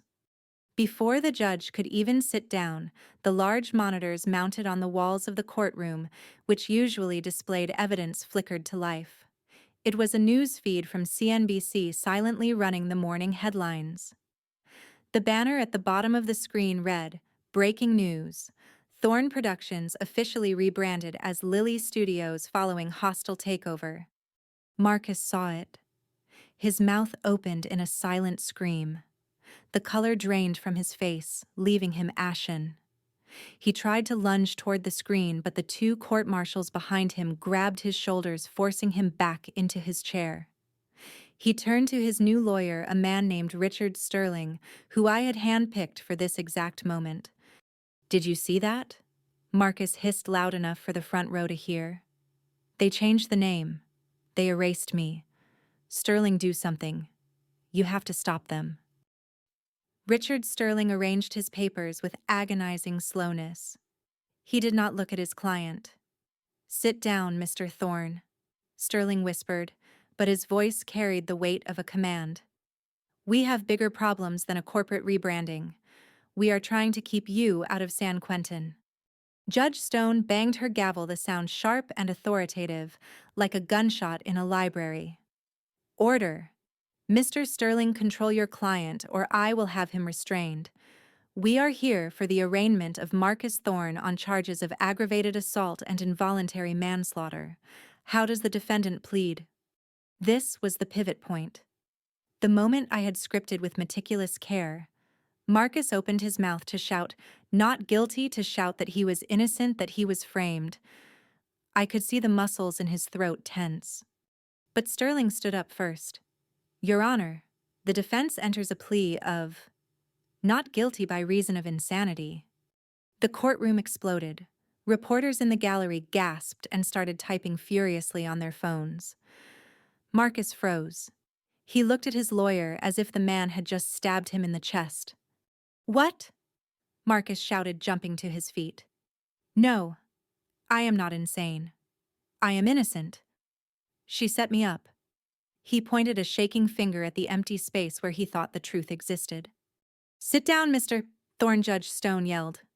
"Your Honor, my client is suffering from a severe paranoid delusion." Sterling continued, ignoring Marcus's outburst entirely. He believes he is living inside a movie script. He hears voices. He believes his deceased daughter is communicating with him through household appliances. We have a psychiatric evaluation from the jail confirming an acute psychotic break. We request he be remanded to the Whitman Psychiatric Institute for immediate treatment pending a competency hearing. I leaned back in my bench, suppressing a smile. The Whitman Institute? It was not a hospital. It was a warehouse for the broken wealthy where they were medicated into oblivion. It was the rehab trap I had designed for him. A prison with soft walls where no one would ever believe a word he said. "You are lying," Marcus screamed, struggling against the marshals who were now twisting his arms behind his back. "I am not crazy. Ava Rossi is doing this. She is Elena Vance. She is alive. She is right there. Look at her." He pointed straight at me. Every head in the courtroom turned. The jury, the judge, the reporters all looked at the woman in the navy suit sitting quietly in the back. I looked around, looking confused and terrified. I brought a hand to my chest, acting the part of the bewildered business partner. "Me," I mouthed silently for the benefit of the jury. Judge Stone looked at me, then back at Marcus with pity. "Mr. Thorne, there is no Elena Vance in this courtroom. That is Ms. Ava Rossi, the CEO of the company you just sold. You are hallucinating."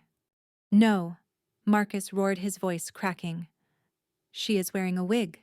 She is wearing contacts. Ask her about the pool. Ask her about the script." "Mr. Sterling," Judge Stone said, her voice cold, "I am inclined to agree with your motion. Your client is clearly disturbed. But first, the prosecution has a witness. Call Sienna Rose." The side door opened and Sienna Rose walked in. She was dressed in white, the color of innocence. She looked fragile, broken, the perfect victim.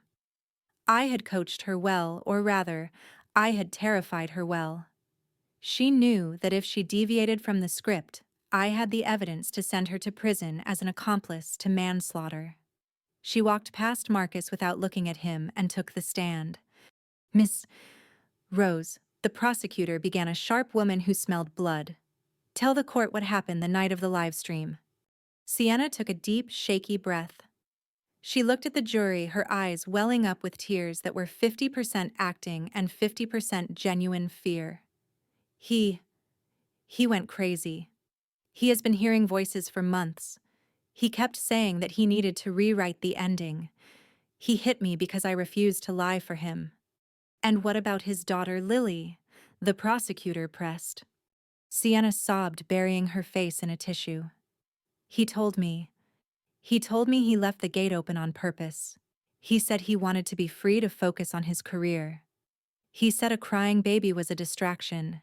He called it a necessary plot point. Liar.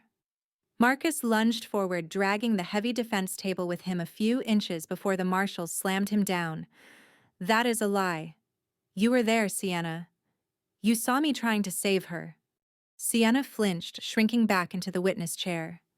See, he is doing it again. He thinks he is the hero, but he is the villain. He is a monster.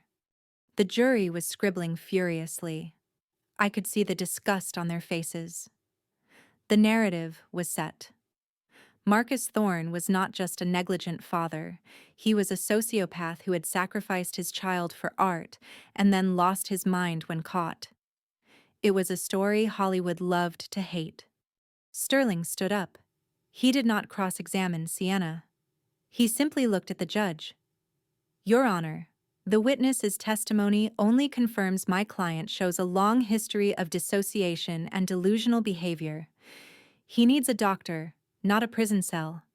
Marcus looked at Sterling. The betrayal was total. He realized then that he was alone. There was no one on his side. The lawyer, the mistress, the judge, the jury. They were all cast members in a production he did not control. Then he looked at me again. I lowered my sunglasses just an inch, so only he could see my eyes. The hazel contacts caught the courtroom lights. I raised my hand slowly, bringing it to my lips. I formed the words clearly, deliberately, so he could read them. Action. It was the trigger, the one word that had ruled his life, the one word he used to command others. Now it was used to command his destruction. Marcus broke. He did not just scream. He unraveled. He threw his head back and let out a sound that was not human. It was the sound of a man whose reality had shattered. He kicked the table over, sending legal papers flying like confetti. He tried to bite the marshal holding his left arm. Cut! Marcus shrieked, his voice echoing off the high ceiling. Cut the scene. This is wrong. The lighting is wrong. I am the director. I say when it ends. Stop the cameras. Stop the playback. He thrashed on the floor, fighting 4 grown men foaming at the mouth. He looked at the judge. You are an extra. You are fired. Get off my set. He looked at the jury. Who wrote this dialogue? It is trash. I want a rewrite. The courtroom erupted in chaos. The judge was banging her gavel repeatedly, but the sound was drowned out by Marcus's madness. To everyone else, it looked like a violent, psychotic episode. To me, it looked like a man who finally understood the genre of the story he was in. He was dragged out of the courtroom screaming about scripts and lighting and Ava Rossi. As the double doors swung shut behind his thrashing body, the silence that followed was heavy and absolute. Judge Stone adjusted her glasses, her hands shaking slightly. Let the record show the defendant had to be removed for his own safety. Based on the behavior displayed in this courtroom, I am granting the defense is motion. Marcus Thorne is to be remanded to the Whitman Psychiatric Institute for an indefinite period of evaluation. He is considered a danger to himself and others. Court adjourned. The gavel banged. The scene ended. I stood up, smoothing the wrinkles in my skirt. People were staring at me, whispering, pointing. That is the woman he attacked. That is the new CEO. She is so brave. Sterling walked over to me as the courtroom cleared. He looked pale. That was intense. Ms. Rossi. He will be in Whitman by tonight. High security wing. No visitors, no phone calls, just heavy sedation and therapy. Good, I said, my voice devoid of emotion. Make sure the doctors know he has a fixation on the name Elena. Tell them that any time he says it, they should increase his dosage. We do not want him relapsing, do we? Sterling swallowed hard, nodding. Of course. I will handle it. I walked out of the courtroom into the hallway where the press was waiting. Flashes of cameras blinded me for a second, blinding white light like the flash of a nuclear explosion. Microphones were shoved in my face. Ms. Rossi, Ms. Rossi, what is your reaction to the verdict? Will you be keeping the name Lily Studios? Is it true you are planning to produce a documentary about this case? I stopped raising a hand for silence. The reporters quieted down, hungry for a soundbite. I looked directly into the lens of the nearest camera, knowing that somewhere in a holding cell, Marcus was watching this on a small TV. Today, justice was served. I said, my voice steady and compassionate. Mental illness is a tragedy.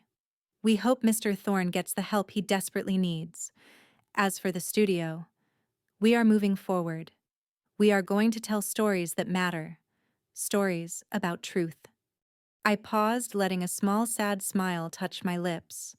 Because in the end, the truth is the only script you cannot rewrite. I turned and walked away, the click of my heels echoing down the marble corridor. I walked past Sienna, who was huddled on a bench, crying real tears this time. She looked up at me, terrified. I did it, she whispered. I said what you wanted. I stopped looking down at her. You did. But remember, Sienna, the sequel is always worse than the original.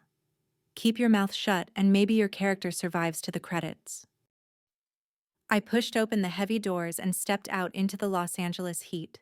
Julian Black was waiting by the curb, leaning against the black limousine. He opened the back door for me. Done, he asked. I slid into the cool leather interior. The asylum trap is set.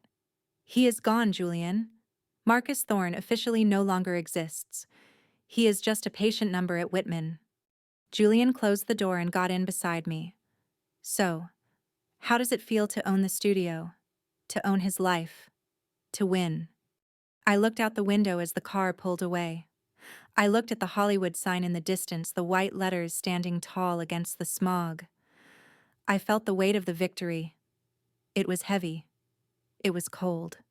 It feels quiet, I said softly. Too quiet. And then my phone buzzed. It was a text message. Unknown number. I frowned, unlocking the screen. The text was simple. 3 words. Nice performance, Mom. My heart stopped. The phone slipped from my fingers, tumbling onto the floor of the car. What is it? Julian asked, alarmed by my sudden pallor. I stared at the phone, my breath catching in my throat. Lily was dead. I had held her cold body. I had buried her. But the text? Stop the car, I whispered. What? Stop the car, I screamed. The driver slammed on the brakes, throwing us forward. I scrambled for the phone, reading the message again. Then a second message appeared. But you forgot one thing. Daddy was not the only one at the pool that day. A photo loaded on the screen. It was a grainy image taken from the bushes. It showed the pool. It showed Marcus leaving the gate open, and it showed someone else standing in the shadows watching Lily fall in. Someone small. Someone who did nothing. The air in the car suddenly felt too thin. The victory I had just tasted turned to ash in my mouth. I had destroyed the villain, but I had missed the shadow. Who sent this? Julian grabbed the phone, looking at the screen. I do not know, I whispered, staring into the abyss of the text message. But whoever it is, they have the real script. Unlock the door and walk into your grave, you negligent fraud. The digital voice of the penthouse security system, synthesized and cold, boomed through the speakers of the limousine as I tried to connect to the server. It was followed by the sound of the car locks engaging with a violent mechanical thud that trapped us inside the vehicle just as we pulled up to the curb. I dropped my phone. my hands trembling not from fear of the technology but from the message that flashed across the dashboard screen. "Welcome home, Mommy." The voice was not Lily's. It was distorted metallic and dripping with a hatred that felt ancient. It was the house itself rejecting me. Julian Black slammed his fist against the partition, shouting at the driver to unlock the doors, but the driver was frantically tapping the console, which had gone completely black. "We are locked out of the system, Eva," Julian said, his voice tight with controlled panic. "Someone has overridden the master administrative protocols. The signal is coming from inside the penthouse. It is not a glitch. It is a hostile takeover." I looked up at the towering glass building that pierced the Los Angeles skyline. It was supposed to be my trophy. I had taken it from Marcus just hours ago. But now the windows on the top floor were blinking in a rhythmic pattern. Morse code, D-E-A-D.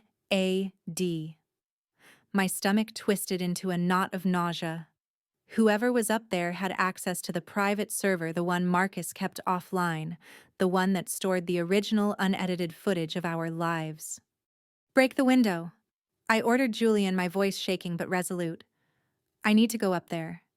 Julian looked at me as if I had lost my mind. "Ava, this is a trap. The police are on their way. We wait for SWAT. You do not walk into a haunted house just because it sent you a text message. It is Lily's number, Julian." I screamed, losing my composure for the first time since this revenge tour began. "The number has been disconnected for 5 years. If someone reactivated it, they have her SIM card. They have her phone. The phone that disappeared the day she died. I have to know." I did not wait for his permission. I grabbed the emergency hammer from the side pocket of the door and swung it with all my strength against the tempered glass. The window shattered into thousands of diamonds. I scrambled out, ignoring the shards that snagged my stockings, and ran toward the lobby. The doorman tried to stop me, but the look in my eyes, a mixture of maternal desperation and homicidal rage, made him step back. I ran to the private elevator.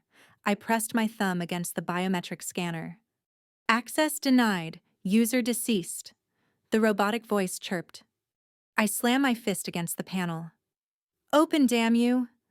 I punched in the override code, the one Marcus used for emergencies, the one he thought I never knew. 0815. Lily's birthday. The doors slid open. The elevator car was dark, illuminated only by the emergency red lighting. I stepped in. The doors closed, sealing me in a vertical coffin. The lift began to ascend, but it was too fast. Much too fast. My stomach dropped as we rocketed toward the 45th floor. This was not a ride. It was an intimidation tactic. The elevator dinged softly as it reached the penthouse. The doors opened onto a wall of darkness. The entire apartment was blacked out. The blackout curtains were drawn. The air conditioning was set to freezing, just like I had done to Marcus. Karma had a sense of irony, and it was laughing at me. I stepped into the foyer, my heels clicking on the marble. "Hello," I called out. My voice echoed in the empty space. "I know you are here. Show yourself." Suddenly, the massive 80-inch television on the wall flared to life. White noise blasted at maximum volume, making me cover my ears. Then the static cleared. A video started playing. It was not the pool scene. Not yet. It was a video of me. It was a video taken 5 years ago. I was sitting at the kitchen island, crying, drinking wine, and writing in my journal. I looked pathetic. Broken. Then the angle changed. It showed me arguing with Marcus. It showed me throwing a vase. It showed moments of my weakness that I thought were private. The synthesized voice returned, echoing from every speaker in the room. "You blamed him. You said he was the monster. But you were the one who wanted a career. You were the one who hired the nanny who never showed up. You were the one who took the sleeping pills." I stumbled back, bumping into the sofa. "Who are you?" I screamed. "Stop hiding behind a computer." "I am the one who watched," the voice replied. The lights in the hallway leading to the nursery flickered on. A path. An invitation. I walked toward it, at my heart hammering against my ribs like a trapped bird. I knew I should run. I knew this was a psychological kill box designed to break me, but the pull of the nursery was gravitational. That was where she had slept. That was where I had failed her. I pushed open the door to the nursery. It was exactly as it had been 5 years ago. Marcus had not changed a thing. The crib was there. The mobile with the little plush stars was there. But in the center of the room, set up on a tripod, was a projector. And next to it stood a figure. It was not a ghost. It was a young man. He was tall, dressed in a black hoodie that obscured his face. He was holding a remote control. He did not turn around when I entered. He just pointed the remote at the white wall. "Watch," he said. His voice was not synthesized anymore. It was young, human, and cold as ice. The projector whirred. The video played. It was the pool, the bright California sun, the blue water. I saw Marcus walk out the back door. I saw him stumbling high on cocaine. I saw him leave the gate unlatched. I had seen this 1,000 times in my nightmares. I saw Lily toddle out chasing a butterfly. I saw her fall, splash. But then the camera panned. The video was not from the security camera. It was handheld. It was shaky. Someone was holding the camera hiding in the bushes near the pool house. The camera zoomed in on Lily struggling in the water. Then the camera turned around. It was a selfie mode. A face filled the screen. A boy. Maybe 15 years old. He had Marcus's jawline, but his eyes were dark, empty voids. He looked at the drowning child behind him, and then he smiled. He did not call for help. He did not run. He just watched. He watched until the water went still. Then he ended the recording. The video cut to black. The young man in the room turned around. He lowered his hood. He looked exactly like the boy in the video, just 5 years older. He was the spitting image of Marcus Thorne, but sharper, more dangerous. He looked like a weapon that had been honed in the dark. "Hello, stepmother," he said, a cruel smirk playing on his lips. "You gave a great performance in court today. Oscar-worthy, really. But you missed a character in the credits." I stared at him, my breath catching in my throat. I knew him. Or I knew of him. The rumors. The scandal Marcus had buried decades ago. The son he had with a housekeeper. The son he had paid millions to keep hidden in boarding schools in Switzerland. "Lucas," I whispered. "You are Lucas." Lucas Thorne bowed theatrically. The bastard son. The mistake. The line item in the accounting books labeled miscellaneous expenses. He walked toward me, spinning the remote in his hand. "You spent so much time hating my father for being negligent. You never stopped to think that maybe, just maybe, someone wanted him to fail. You." I backed away until my back hit the crib. "You were there. You watched her die. You let her die." I let nature take its course.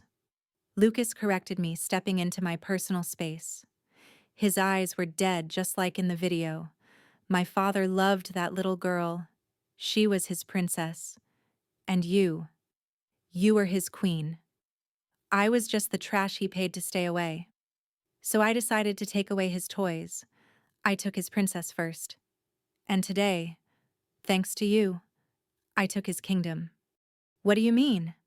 I asked, my hand gripping the rail of the crib so hard my knuckles turned white. "You think you hacked the bank accounts?" Lucas laughed, a dry, humorless sound. "I gave you the access codes, Eva. I have been inside his system for years. I let you win. I let you destroy him. Because I cannot inherit a company from a free man. But I can inherit it from a man who has been declared legally insane and institutionalized." He pulled a document from his pocket. It was a birth certificate and a will. An old will that Marcus had forgotten to update. A will that named his firstborn son as the secondary beneficiary if his wife and daughter were incapacitated.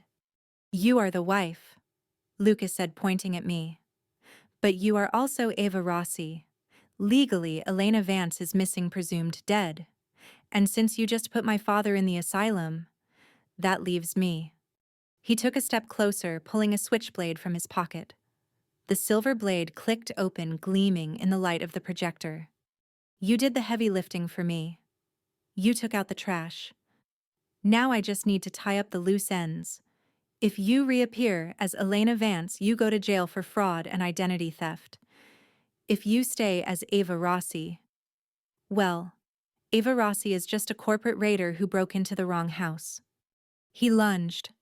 I threw myself to the side. The knife slashed through the sleeve of my jacket, grazing my arm. Pain flared hot and sharp. I crashed into the changing table, sending powder and lotions flying. Lucas was fast. Younger, stronger. He grabbed my hair, yanking my head back. I am going to finish what the pool started. He hissed, his breath hot against my neck. I drove my elbow back, smashing it into his ribs. He grunted, loosening his grip. I scrambled toward the door, but he kicked it shut and threw the deadbolt. You are trapped in the script, Mom. He mocked, holding the knife up. And in this version, everybody dies. I looked around the room, frantically searching for a weapon. My eyes landed on the heavy glass humidifier on the shelf. I grabbed it and smashed it against the wall. The glass shattered, leaving me with a jagged shard. You want a script, Lucas? I panted, blood dripping from my arm onto the white carpet. Let us write a tragedy. Lucas smiled, licking his lips. Action. Die like the spare part you are, Elena. Lucas Thorne lunged, driving the silver switchblade toward my throat with the precision of a surgeon removing a tumor. He did not want to just kill me. He wanted to erase the woman who had taken his father's money and attention, while he rotted in boarding schools, a forgotten liability in the Thorne Empire ledger. I threw myself backward, the jagged shard of glass in my hand, slicing through the air in a desperate arc. The knife missed my jugular by a fraction of an inch, tearing through the silk of my blouse and drawing a thin line of fire across my collarbone. I crashed into the heavy oak crib, the impact knocking the wind out of me. Lucas did not hesitate. He moved with the terrifying agility of youth, a 20-year-old predator fueled by a lifetime of rejection. He kicked the crib, sending it sliding across the floor and pinning my legs against the wall. The nursery, which I had preserved as a shrine to my dead daughter, was now a cage, and the boy I had never met was the butcher. You are slow, stepmother. Lucas sneered, stepping over a pile of stuffed animals, his expensive sneakers crushing the plush toys. You spent too much time playing the victim. You forgot that in the real world, the predator always wins. He flipped the knife in his hand, the metal catching the light from the projector that was still playing the loop of Lily drowning. The juxtaposition was sickening. The sound of water splashing from the speakers mixed with the heavy breathing of my executioner. I scrambled up, using the wall for support, my hand gripping the glass shard so tight it cut into my own palm. Why, Lucas? I gasped, trying to keep the distance between us. You have the money. I signed it all over. Why kill me? Because you know. Lucas stepped closer, his eyes dead and void. You saw the video. You know I was there. And you are the only one smart enough to put the pieces together. If I let you live, you will eventually realize that I did not just watch her drown. I unlocked the gate. The confession hit me harder than the knife. He had unlocked the gate. It was not just negligence. It was murder. Calculated, cold-blooded fratricide. My vision blurred with red rage. I wanted to tear him apart, but I knew I could not win a physical fight. He was stronger, faster, and armed. I needed a weapon he could not parry. I needed the truth. My eyes darted around the room, searching for anything. Then I saw it. On the changing table, half hidden by a stack of old diapers, was the baby monitor. The plastic was yellowed with age, but the little green power light was blinking. Lucas had reactivated the entire smart home system, including the audio feed.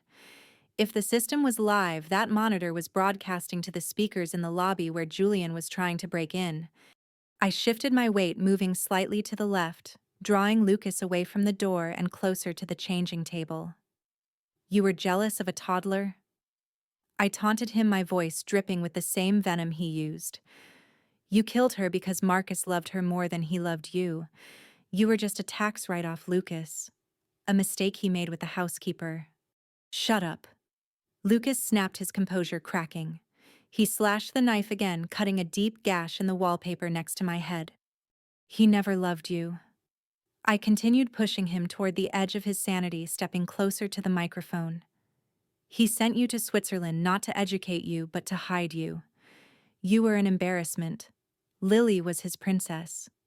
You were nothing. I am the heir. Lucas screamed, lunging at me. I ducked, and his fist connected with my shoulder, sending a jolt of agony down my arm. He grabbed my throat, slamming me back against the changing table. The baby monitor was right next to my ear. I could hear the faint static. Say it. I wheezed, clawing at his hand, my fingers digging into his skin. Tell me why you killed her. Tell his ghost that you are the better child. Lucas leaned in, his face inches from mine, his eyes wide with madness. Because she had his name. He hissed. She had his love. She had this house. And I had a monthly check and a pat on the head. I watched her fall in the water and I felt happy. I watched her sink, and I knew that every bubble of air she lost was $1 deposited into my future. I killed her to balance the books, Elena. And now I am going to balance you. The confession rang out clear and distinct. Down in the marble lobby, 45 floors below, Julian Black froze. The voice boomed through the building as evacuation speakers amplified by the emergency system. I watched her sink. Every bubble of air she lost was $1. Julian looked at the concierge, who was cowering behind the desk. That is a confession, Julian shouted. He pulled a handgun from his jacket holster. He did not care about the police anymore. He did not care about the law. He aimed at the control panel of the elevator and fired 3 shots. Bang! Bang! Bang! The electronic lock sparked and shattered. Julian pried the doors open and looked up the shaft. The cables were still active. He holstered the gun and began to climb the maintenance ladder, moving with the speed of a man possessed. Back in the nursery, Lucas tightened his grip on my throat. My vision started to tunnel. Black spots danced before my eyes. I was going to die here, surrounded by the ghosts of my past. But then a sound echoed through the penthouse, a loud mechanical clang followed by the sound of boots running on the roof. Lucas froze. He looked toward the window. You are loud, Lucas, I whispered, forcing the air out of my crushed windpipe. The whole building just heard you. Lucas looked at the baby monitor. He saw the green light. Realization dawned on his face, a look of pure, terrifying clarity. You bitch. He raised the knife for the final blow. I brought my knee up, slamming it into his groin with every ounce of strength I had left. It was a dirty move. A street move. Lucas howled in pain, doubling over and dropping the knife. I grabbed the heavy ceramic lamp from the table and swung it. It connected with the side of his head with a sickening crunch. Lucas staggered back, crashing into the crib. I scrambled for the knife, but he kicked it away. He was hurt, but he was not down. He looked at the door, then at the window. He heard the elevator doors in the hallway being forced open. Julian was here. Lucas looked at me one last time. This isn't not over. He spat, blood running down his chin. He reached into his pocket and pulled out a small pink object. It was an iPhone with a glittery case. Lily is phone. The holy grail of evidence. You want this? He taunted, holding it over the open window. The wind from the 45th floor howled outside. Give it to me, I screamed, stepping forward.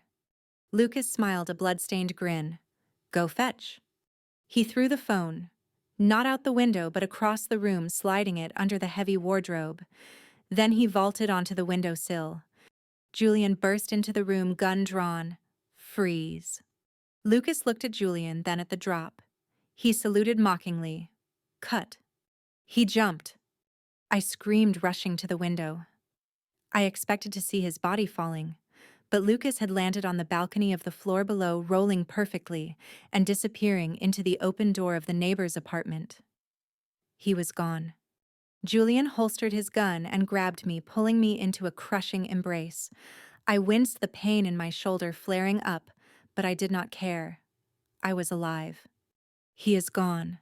I sobbed, burying my face in Julian's chest. He killed her, Julian. He killed my baby. I heard. Julian stroked my hair, his hand trembling with adrenaline. The whole world heard. I pulled away, wiping the tears and blood from my face. The phone. I pointed to the wardrobe. He threw it there. Julian knelt down and reached under the heavy furniture. He pulled out the small pink device. It was dusty and the screen was cracked, but it was intact. He pressed the power button. The battery was dead, of course. We need a charger, I said, my voice steadying. That phone has the GPS data. It has the photos. It proves he was there. Julian looked at me, his eyes dark. It proves Marcus is innocent of the murder, Elena. It proves he was negligent. Yes. But he did not kill her. I stared at the phone. The realization was a cold weight in my stomach. I had destroyed Marcus. I had put him in an asylum. I had taken his company. And while he was a bad father and a narcissist, he was not a murderer. The real murderer had been playing us both. I took the phone from Julian. My hand closed around it. We charge it, I said, my voice cold. We get the data, but we do not release it yet. Julian looked surprised. Why? It exonerates Marcus. Because Marcus is safe in the asylum, I said, walking toward the door, my limp becoming more pronounced. If we release him now, Lucas will kill him, and I need Marcus alive. Why? Julian asked, following me out of the shattered nursery. Because I need him to write the sequel, I said, looking at the dark hallway where the shadows seemed to twist and turn. Lucas thinks this is a tragedy, but I am about to turn it into a revenge thriller. And I need the original director to help me kill the star. I walked to the elevator, clutching the dead phone like a talisman. The game had changed. The board had expanded. And the enemy was no longer the man I hated. It was the boy I should have feared. Swallow your medicine, you child-killing piece of trash. The orderly jammed the plastic cup against the cracked lips of Marcus Thorne, forcing the bitter liquid sedatives down his throat while twisting his arm behind his back. Marcus gagged and sputtered, the chemical taste of the antipsychotics mixing with the metallic tang of blood from where he had bitten his tongue during the struggle. He was no longer the king of Hollywood. In the high-security wing of the Whitman Psychiatric Institute, he was just Patient 109, a monster. A man who the world believed had drowned his own daughter for a plot twist. The orderly shoved Marcus onto the thin mattress of the isolation cell. The door slammed shut with a heavy magnetic thud that reverberated through the reinforced walls. Marcus curled into a fetal position, shivering in his paper-thin hospital gown. The drugs were already taking effect, blurring the edges of his vision, making the white walls breathe and pulse. He closed his eyes, waiting for the voices to start. Waiting for Lily to ask him why he left the gate open. But the voice that cut through the silence was not in his head. It was real. Wake up, Marcus. Marcus opened his eyes. Standing on the other side of the thick plexiglass observation window was a woman. She was not a nurse. She was wearing a blood-stained silk blouse and a bandage wrapped around her arm.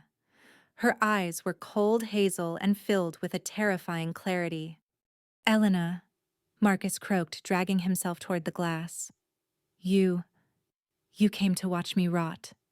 I pressed my palm against the cool glass, looking at the wreck of the man I had once loved and then destroyed. He looked pathetic, broken. But I needed him broken so I could rebuild him into something dangerous. I tapped a code into the keypad on the wall. The heavy door hissed and slid open. I stepped into the cell, the smell of antiseptic and despair assaulting my nose. I did not come to watch. I said, my voice devoid of pity. I came to show you the dailies. I pulled the cracked pink iPhone from my pocket. Marcus stared at it. His eyes widened. He recognized the glittery case immediately. Lilia's phone, he whispered, reaching out with a trembling hand. Where? Where did you find it? I pulled the phone back out of his reach. I also pulled out the baby monitor recording device I had taken from the nursery. Sit up, Marcus, and listen, because this is the only scene that matters. I pressed play on the recorder. The sound of static filled the small cell.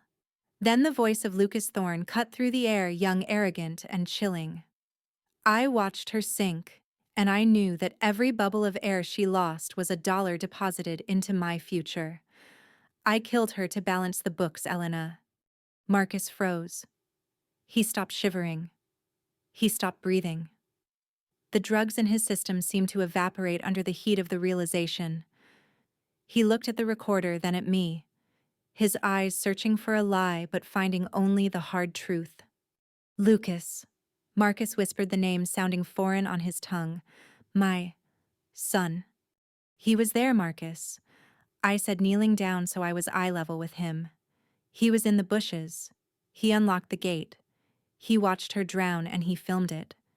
And then he spent 5 years watching you hate yourself, watching me destroy you all while waiting to inherit the ashes.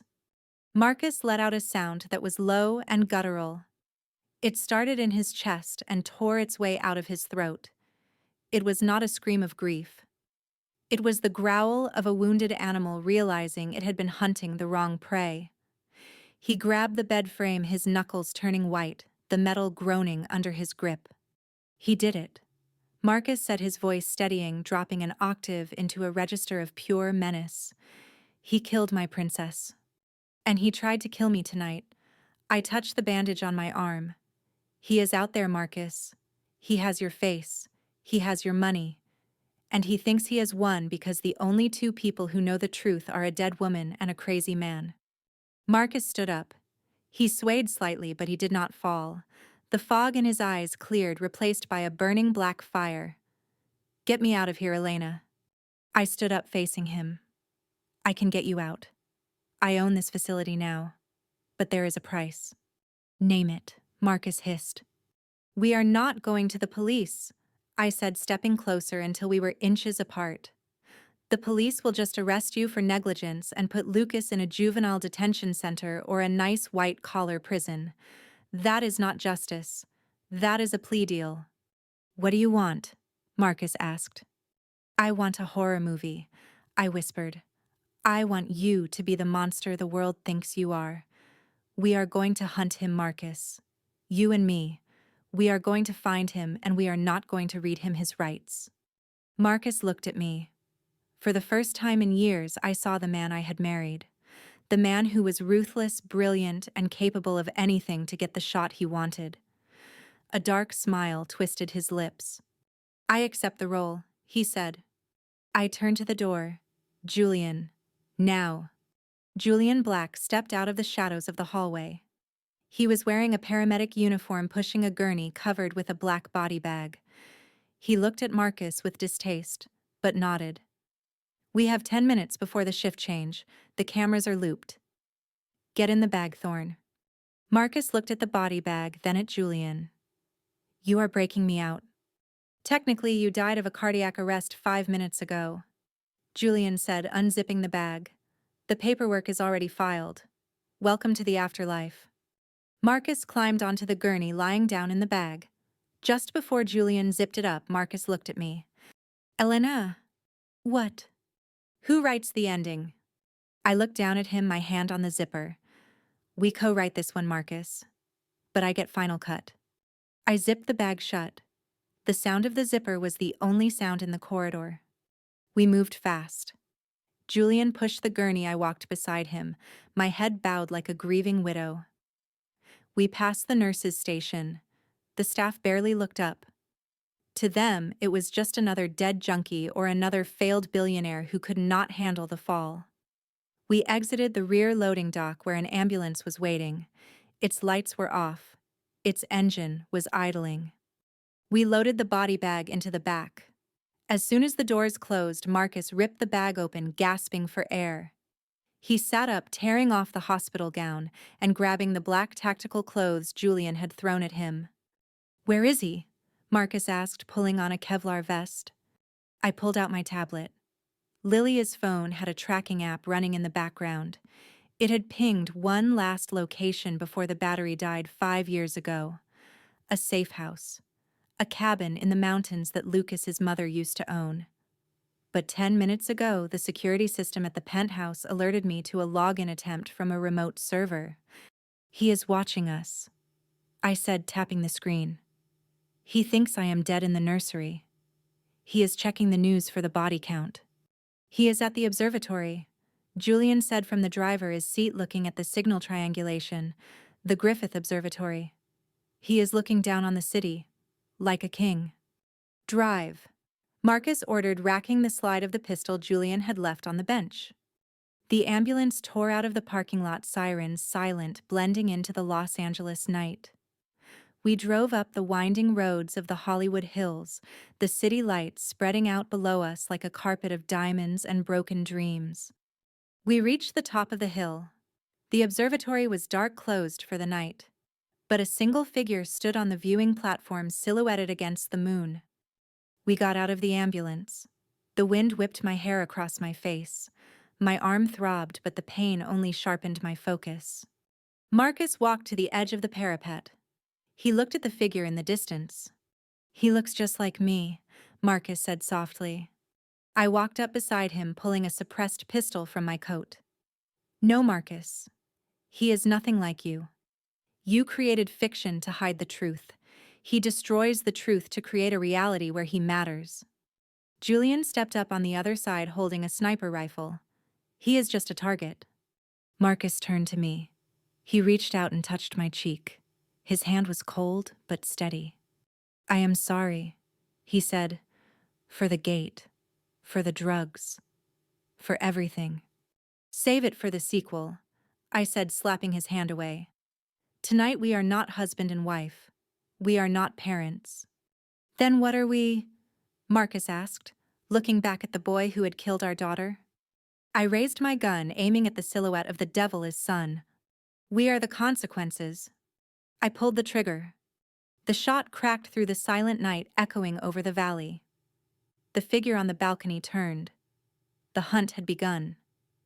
"You missed your cue, Daddy, just like you missed my entire childhood." Lucas Thorne triggered the detonator in his hand, sending a wall of blinding white phosphorus smoke erupting from the base of the Griffith Observatory balcony, just as the bullet from my gun chipped the stone railing inches from his head. The chemical fog swallowed him whole instantly, masking his escape, while the sound of the gunshot was swallowed by a sudden mechanical buzzing that filled the air like a swarm of angry hornets. I lowered my weapon, squinting through the acrid smoke, my eyes watering not from the chemicals, but from the sheer frustration of a hunter who had let the prey slip through the net. "Get back!" Julian Black shouted, grabbing the back of my trench coat and dragging me toward the cover of the ambulance. "Look up, Elena. They are not news helicopters." I looked up into the smoggy Los Angeles night. Emerging from the smoke were 6 heavy-duty industrial drones, the kind used for filming high-speed chase scenes. But these were modified. They dived toward us with red lights blinking aggressively. One of them smashed into the windshield of the ambulance, shattering the safety glass with a sickening crunch. It was not a suicide run. It was a distraction. While we were ducking the glass, the sound of sirens began to wail from the bottom of the hill. Blue and red lights painted the canyon walls. "He called the police on us." Marcus growled from the back of the ambulance, kicking the rear doors open. He was supposed to be dead. He was a ghost in a body bag. If the LAPD found Marcus Thorne alive and armed with an illegal suppressor standing next to his supposedly missing wife and a venture capitalist holding a sniper rifle, we would all go to prison for life. Lucas had flipped the script perfectly. He had turned the hunters into the hunted within 10 seconds of the opening credits. "Drive, Julian!" I screamed, jumping into the passenger seat. The drones were hovering now, their cameras transmitting our faces directly to whoever was watching, to Lucas. Julian slammed the ambulance into reverse, the tires screeching against the asphalt as he spun the heavy vehicle around. We careened down the winding observatory road, passing the first police cruiser just as it rounded the bend. The officer inside slammed on his brakes, confused by the sight of an ambulance driving like a getaway car. We did not stop. Julian cut the headlights, using only the ambient glow of the city below to navigate the treacherous turns. We were three fugitives in a stolen medical vehicle carrying enough baggage to sink a battleship. "He knows we are together," Marcus said from the back, his voice tight as he stripped off the Kevlar vest that made him look like a domestic terrorist. He anticipated the jailbreak. He anticipated the tracking. He is not just reacting, Elena. He is directing. "We need to go off-grid." Julian swerved onto a fire road, the suspension of the ambulance groaning under the strain. "My safe house in the industrial district. It is a lead-lined bunker under an old textile factory. No signals in or out. The police scanners are already reporting a Code 3 pursuit. They think we are cop killers." We drove in silence for 40 minutes, navigating the back alleys of Los Angeles, avoiding the main arteries where the helicopters were sweeping their searchlights. The city felt different tonight. It was no longer a playground for the rich. It was a labyrinth of shadows, and every camera on every street corner felt like Lucas's eye. We abandoned the ambulance under a bridge in the Los Angeles River, burning the interior with lighter fluid to destroy DNA evidence before slipping into a waiting sedan Julian had stashed there months ago for emergencies. The bunker was cold. It smelled of rust and damp concrete, a sharp contrast to the sterile luxury of the penthouses and boardrooms we were used to. But it was safe. The heavy steel doors locked with a reassuring thud, sealing us away from the sirens that still wailed in the distance.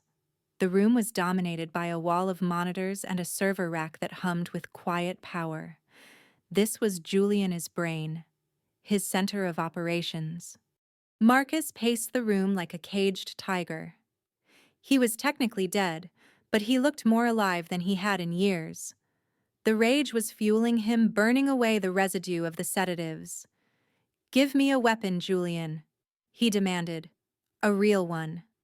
Not that toy you gave me at the observatory. I want to put a bullet between his eyes." "Not yet," I said, walking over to the main console and plugging in the cracked pink iPhone. "We need to know his next move. Lucas does not just run away. He escalates. He is a narcissist.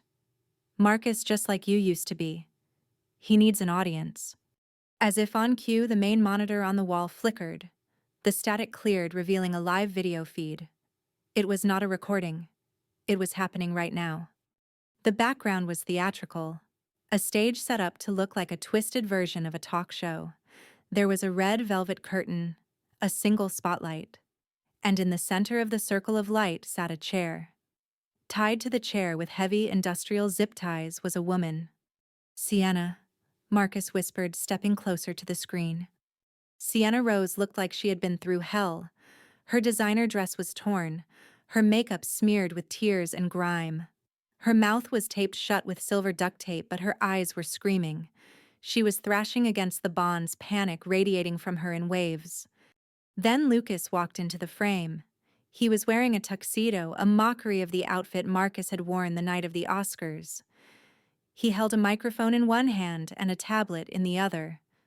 He looked directly at the camera, his eyes locking onto ours across the digital divide. He knew we were watching. "Welcome to the sequel." Lucas smiled, a charming, boyish smile that did not reach his dead eyes. "I must say, the chemistry between the three of you is electric. The dead father, the vengeful mother, and the financier with a hero complex. It is a classic ensemble cast." "Let her go, Lucas," Marcus shouted at the screen, his fists clenched. "She has nothing to do with this. She is just a pawn." "That is the point, Father," Lucas replied as if he could hear us.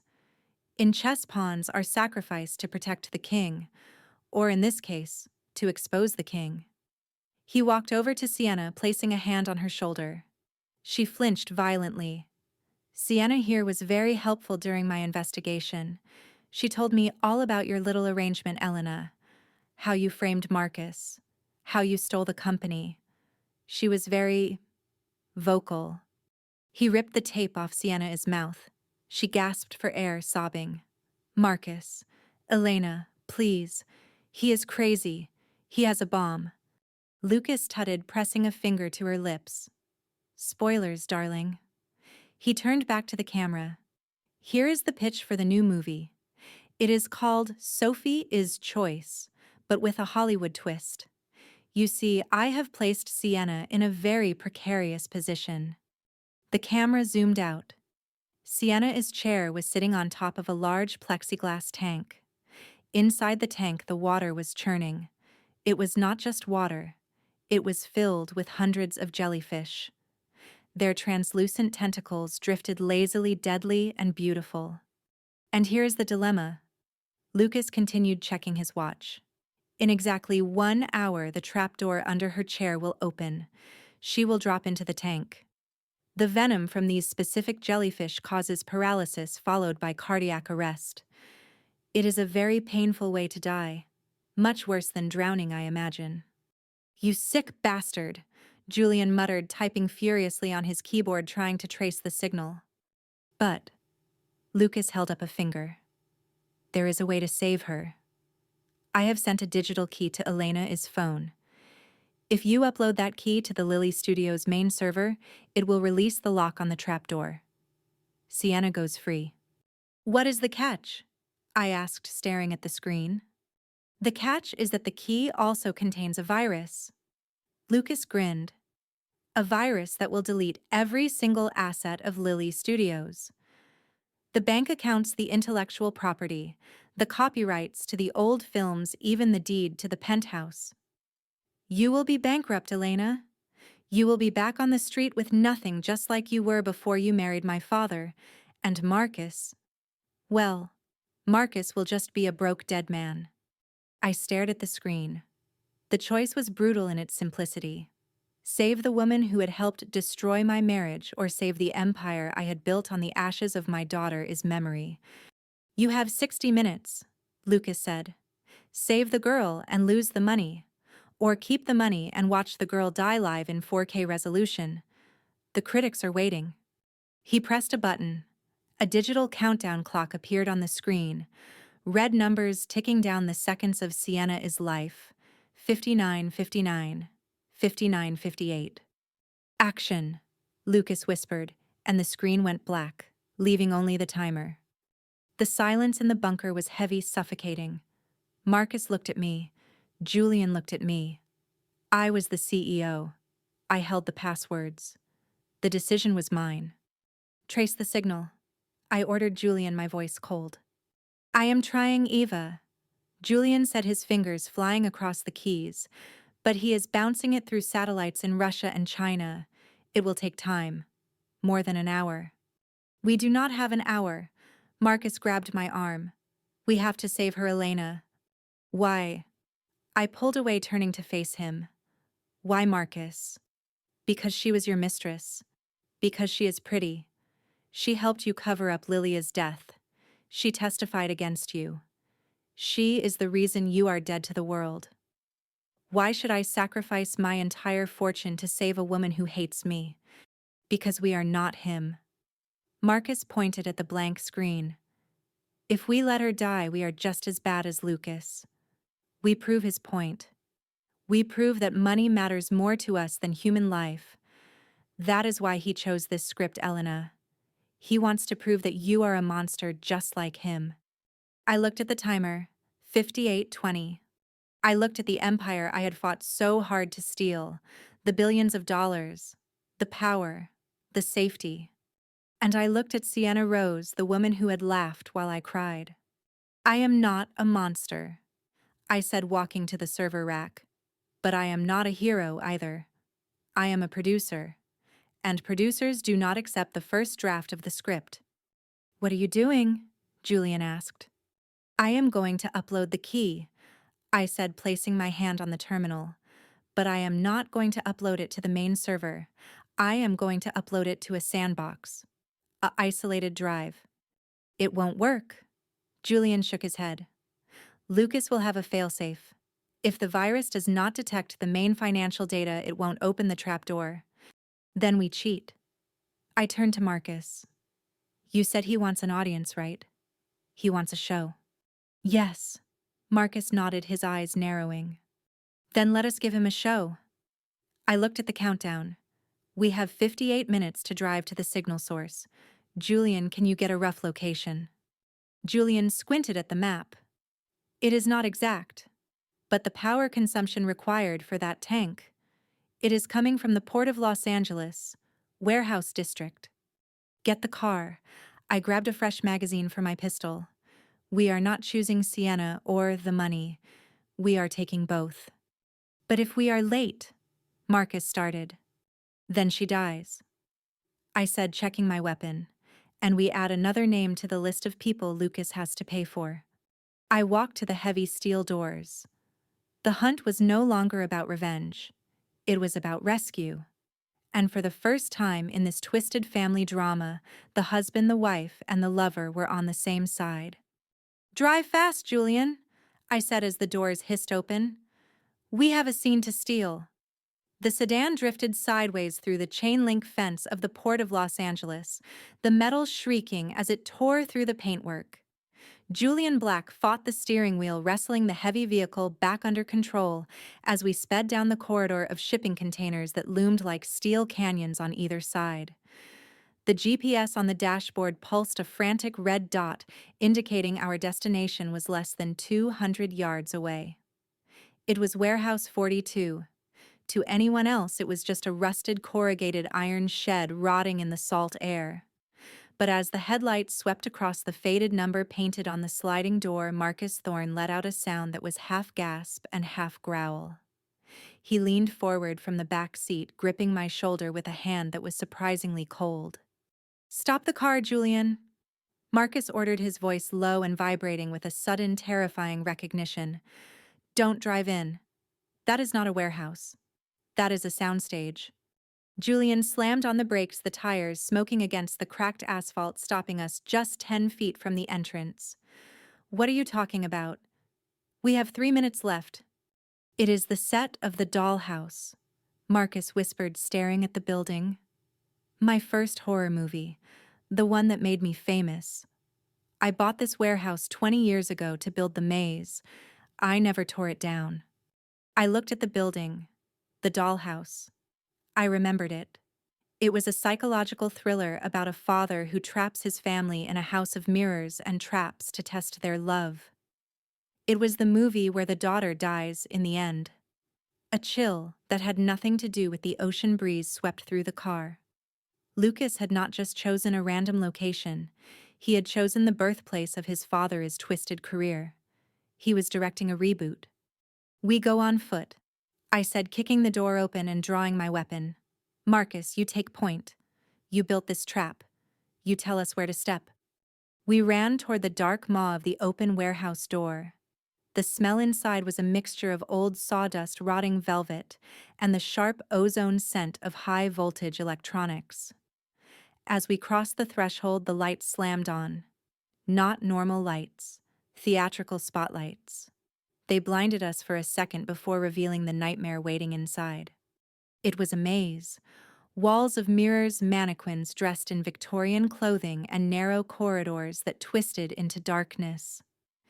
In the center of the vast space, suspended 20 feet in the air by a heavy industrial chain, was the tank.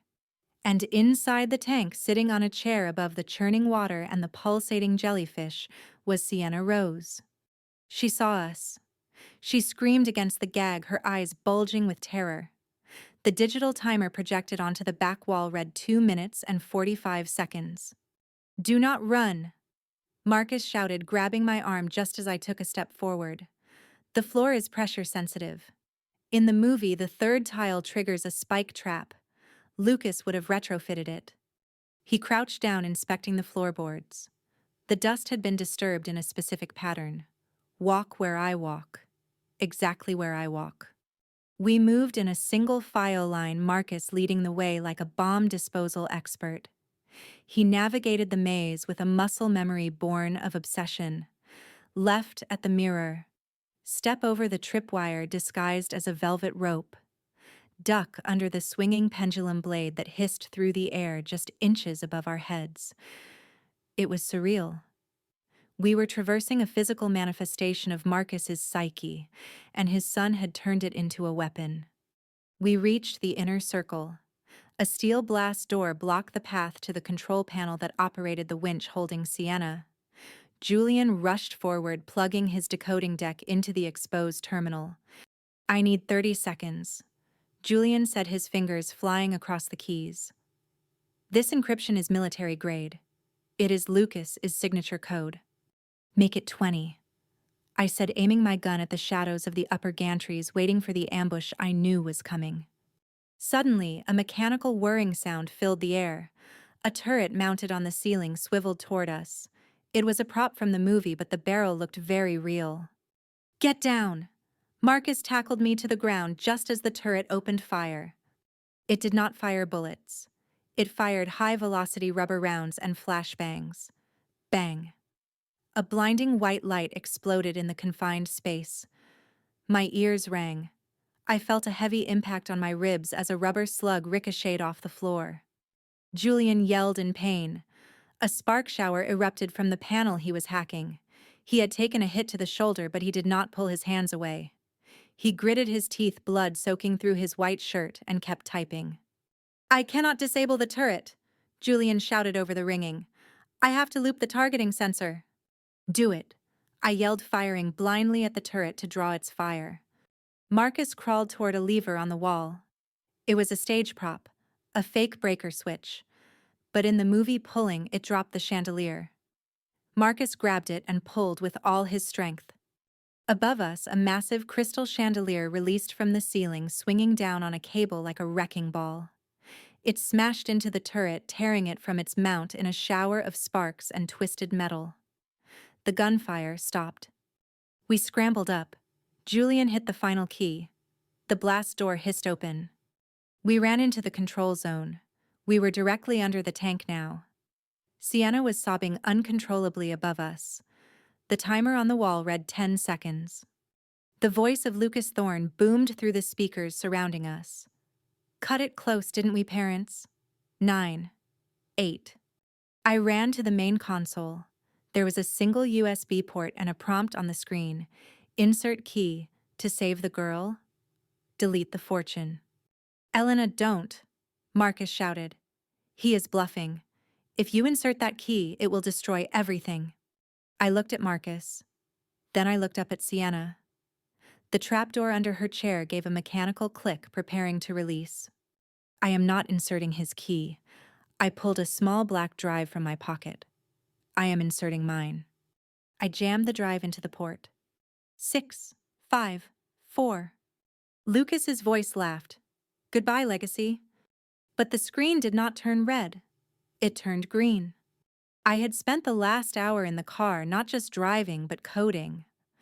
I had taken the virus Lucas sent me and inverted its payload. Instead of executing a delete command on my servers, it executed a trace back command on his connection, using the open port he had provided for the upload. I was not opening a door for him. I was grabbing his hand and pulling him through it. 3, 2. The system groaned. The trapdoor under Sienna did not open. Instead, the winch motor engaged with a whine of protest and began to lower the chair slowly, safely to the ground. The jellyfish tank remained sealed. The timer hit 0. Nothing happened. No explosion.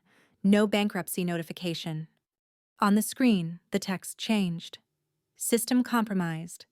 Admin access revoked."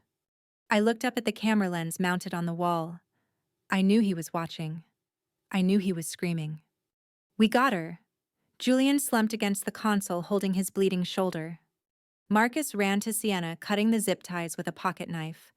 She fell into his arms, shaking so hard her teeth chattered.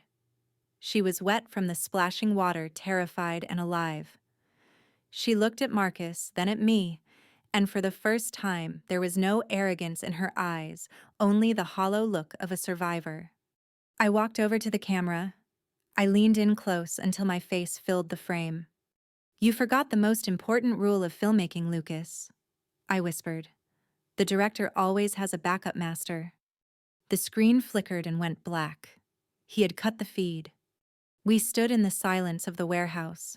The only sound was Sienna weeping softly and the distant wail of sirens approaching. The police were coming. We had to leave. "Check the perimeter," I ordered Marcus. "We need an exit that does not lead to a patrol car." Marcus nodded, helping Sienna to her feet.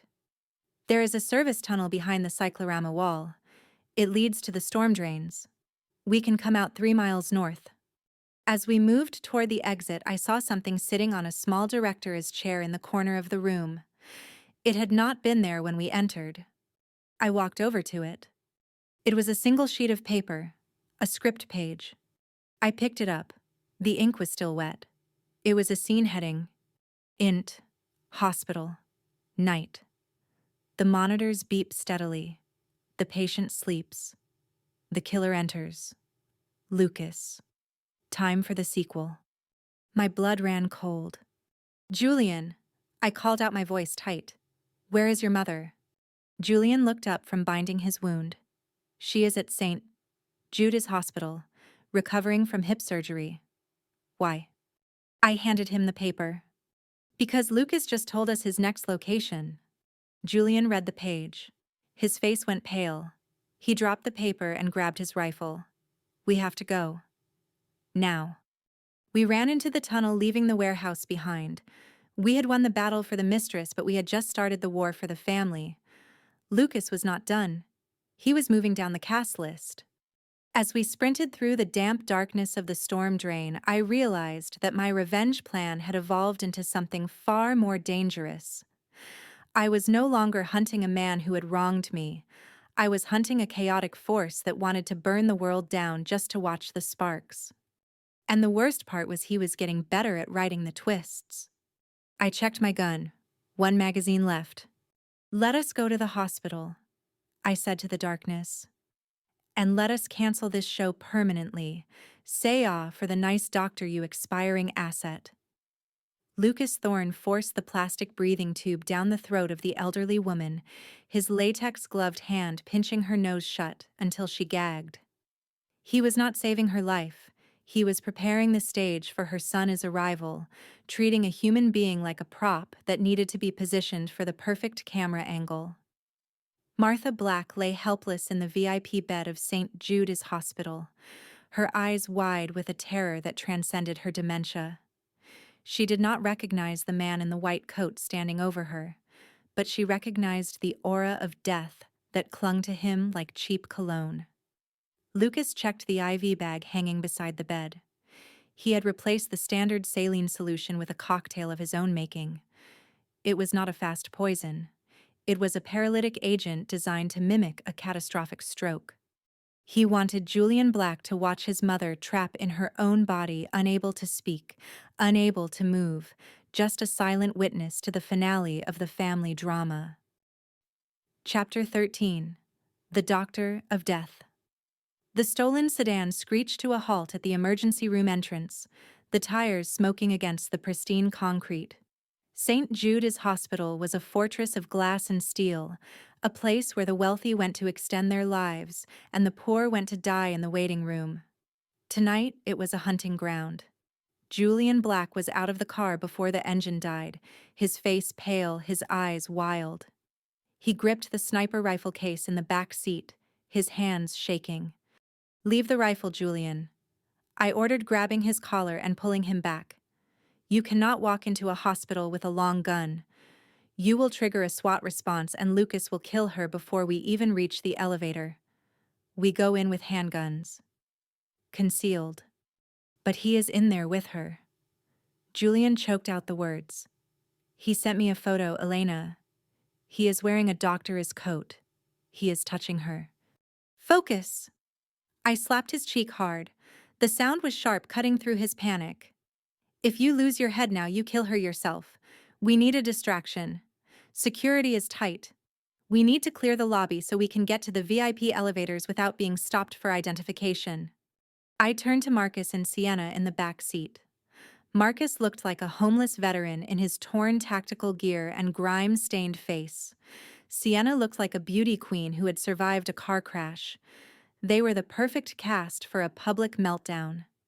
"You two are up," I said, pointing to the sliding glass doors where a security guard was already eyeing our vehicle suspiciously. "Marcus, you are the stalker. Sienna, you are the victim. Make a scene. Make it loud. Make every guard in this building look at you." Sienna took a deep breath. She looked at Marcus, the man who had hit her, the man she hated, and now the man she had to trust. "Do not actually hit me this time," she whispered. Marcus nodded, his eyes cold. "Just scream, Sienna. Scream like you are winning an Oscar." They burst out of the car. Sienna ran toward the doors, flailing her arms. "Help me. Someone help me. He is going to kill me." She shrieked, her voice piercing the night air. It was convincing. It was the scream of a woman who had seen too much horror in the last 24 hours. Marcus lunged after her, grabbing her arm and spinning her around. "You cannot leave me, Sienna. We are soulmates." He roared, playing the part of the deranged ex-lover perfectly. The security guard at the door shouted, reaching for his radio. "Hey, let her go. We have a domestic disturbance at the ER entrance. I need backup. Now." Within seconds, 3 more guards rushed from the interior lobby, drawn by the spectacle of a disheveled man wrestling with a crying woman. The lobby was chaos. Patients were filming with their phones. Nurses were calling the police. The path to the elevators was clear. "Move," I hissed to Julian. We slipped through the automatic doors, bypassing the reception desk where the staff was too busy watching the drama outside to notice 2 people in trench coats walking briskly toward the staff elevators. We stepped inside, and I swiped the keycard I had lifted from a distracted orderly in the parking lot. The doors closed, shutting out the noise of Sienna's performance. Julian pressed the button for the 12th floor. His hand was trembling so bad he missed it the first time. "She is on a potassium drip," he said, staring at the floor numbers as they climbed. "If he increases the flow rate, it will stop her heart instantly. It will look like natural causes." "He won't kill her yet," I said, checking the chamber of my pistol. "He needs you to see it. He needs the audience." The elevator dinged at the 12th floor. The VIP wing was quiet. Too quiet. The nurses' station was empty. The lights were dimmed to a low ambient blue. It felt less like a hospital and more like a mausoleum. "Where are the nurses?" Julian whispered, raising his gun. "He cleared the floor," I said, scanning the hallway. "He probably hacked the scheduling system or called in a bomb threat for this specific wing. He wants privacy." We moved down the corridor, checking the room numbers. 401, 402. The door to room 404 was open a crack. A sliver of light spilled out onto the linoleum floor, and with it came the sound of humming. A cheerful, mindless tune. "Rock-a-bye Baby" on the treetop. Julian made a sound in his throat, a suppressed growl of rage. He lunged forward, kicking the door open. Lucas Thorne was sitting in the armchair next to the bed, reading a copy of Vogue. He looked up over his reading glasses, the picture of a concerned physician. His white coat was spotless. His stethoscope hung casually around his neck. "You are late," Lucas said, closing the magazine. "Visiting hours ended 10 minutes ago." "Get away from her!" Julian shouted, aiming his gun at Lucas's head. Lucas did not flinch. He simply raised his left hand. In it, he held a syringe filled with a clear liquid. The needle was hovering inches from the IV port connected to Martha Black's arm. "Careful, Julian." Lucas smiled. "This is a very concentrated dose of insulin. If I inject this, she goes into hypoglycemic shock within seconds. Brain death follows shortly after. I would not fire that gun if I were you. My finger might slip." I stepped into the room, keeping my gun trained on his chest. "You are cornered, Lucas. The police are downstairs. Marcus and Sienna are distracting them, but they will be up here in 5 minutes. There is no escape route this time. No window to jump out of. Lucas looked at me. His eyes were amused. Escape. Who said I wanted to escape? This is the climax, Elena. The part where the hero has to make a sacrifice. He stood up slowly, keeping the needle positioned at the port. He looked at Julian. Here is the deal, financier. You have a gun. I have a syringe. We are in a stalemate, but I am bored. So let us make it interesting. He reached into his pocket with his other hand and pulled out a small remote. This controls the pacemaker I just hacked into. Your mother's heart is currently beating at my command. I can speed it up until it explodes, or I can stop it dead. Julian lowered his gun slightly, sweat pouring down his face. What do you want, Lucas? Money. A plane. Name it. I want you to choose, Lucas said, his voice dropping to a whisper. Shoot, Elena.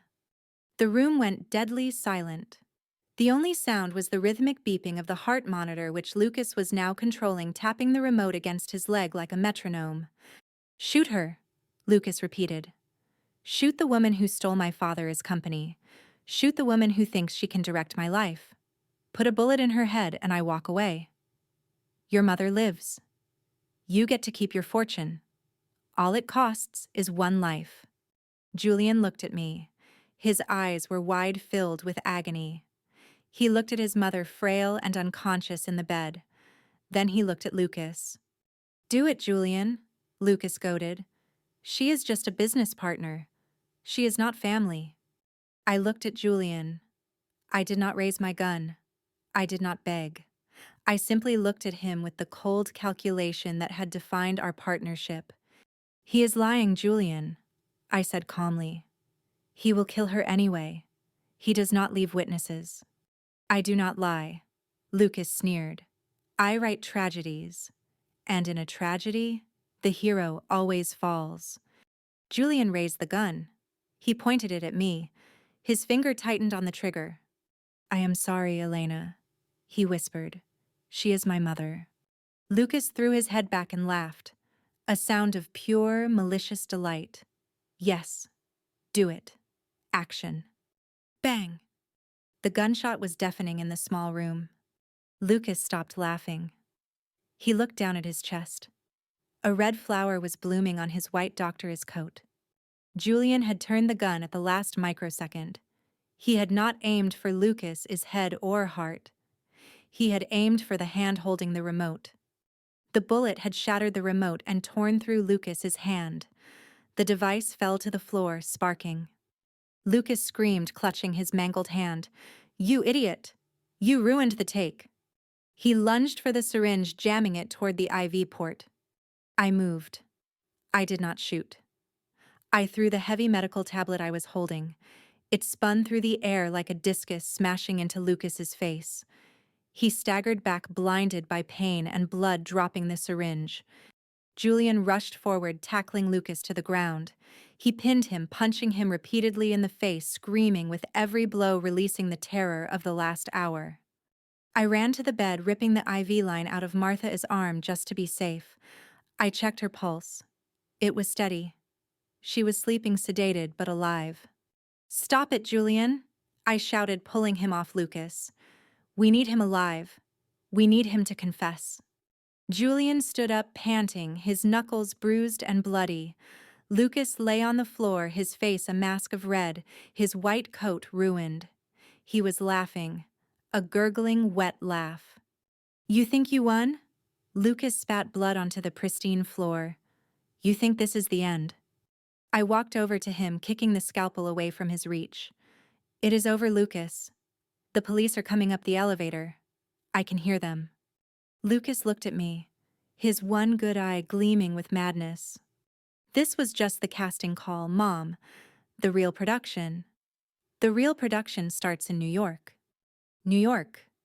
I frowned. What are you talking about? Lucas grinned, exposing blood-stained teeth. Did you check your portfolio lately, Elena? While you were chasing me?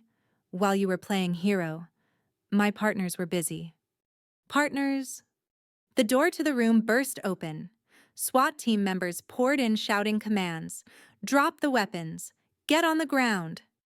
We raised our hands. Julian looked at me, confusion warring with relief. But I felt a cold dread settling in my stomach. New York, the financial hub, the heart of the empire I had just stolen. As they cuffed Lucas, he looked at me and winked. "Check the news," he whispered as they dragged him away. "The market just crashed. And you are the one holding the bag." I looked at Julian. He was hugging his mother, crying. He thought it was over. But I knew better. Lucas was not a solo act. He was part of a franchise, and we had just walked into the sequel without reading the script. Sell the organs of that company for scrap, and leave the carcass for the vultures. Victor Vane smashed his crystal tumbler against the ticker tape screen, the shards raining down on the terrified intern who had brought him the wrong coffee. He was punishing the boy not for the mistake, but because the stock price of Lily Studios had not hit zero fast enough for his morning amusement. This was the brutality of Wall Street, where blood was green and mercy was a concept for the poor. Chapter 14. The Wall Street Storm. The fluorescent lights of the Los Angeles Police Department interrogation room were a different kind of torture than the strobe lights of a warehouse trap. I sat at the metal table, my silk blouse ruined by sweat and the dust of the storm drain, but my posture remained rigid. Detective Miller slammed a file onto the table. "We have a body count at the warehouse, Ms. Vance. We have a gunshot victim in the hospital. And we have a billionaire venture capitalist claiming self-defense. This looks like a gang war, not a corporate dispute." "It was self-defense, detective." I said, my voice raspy but steady.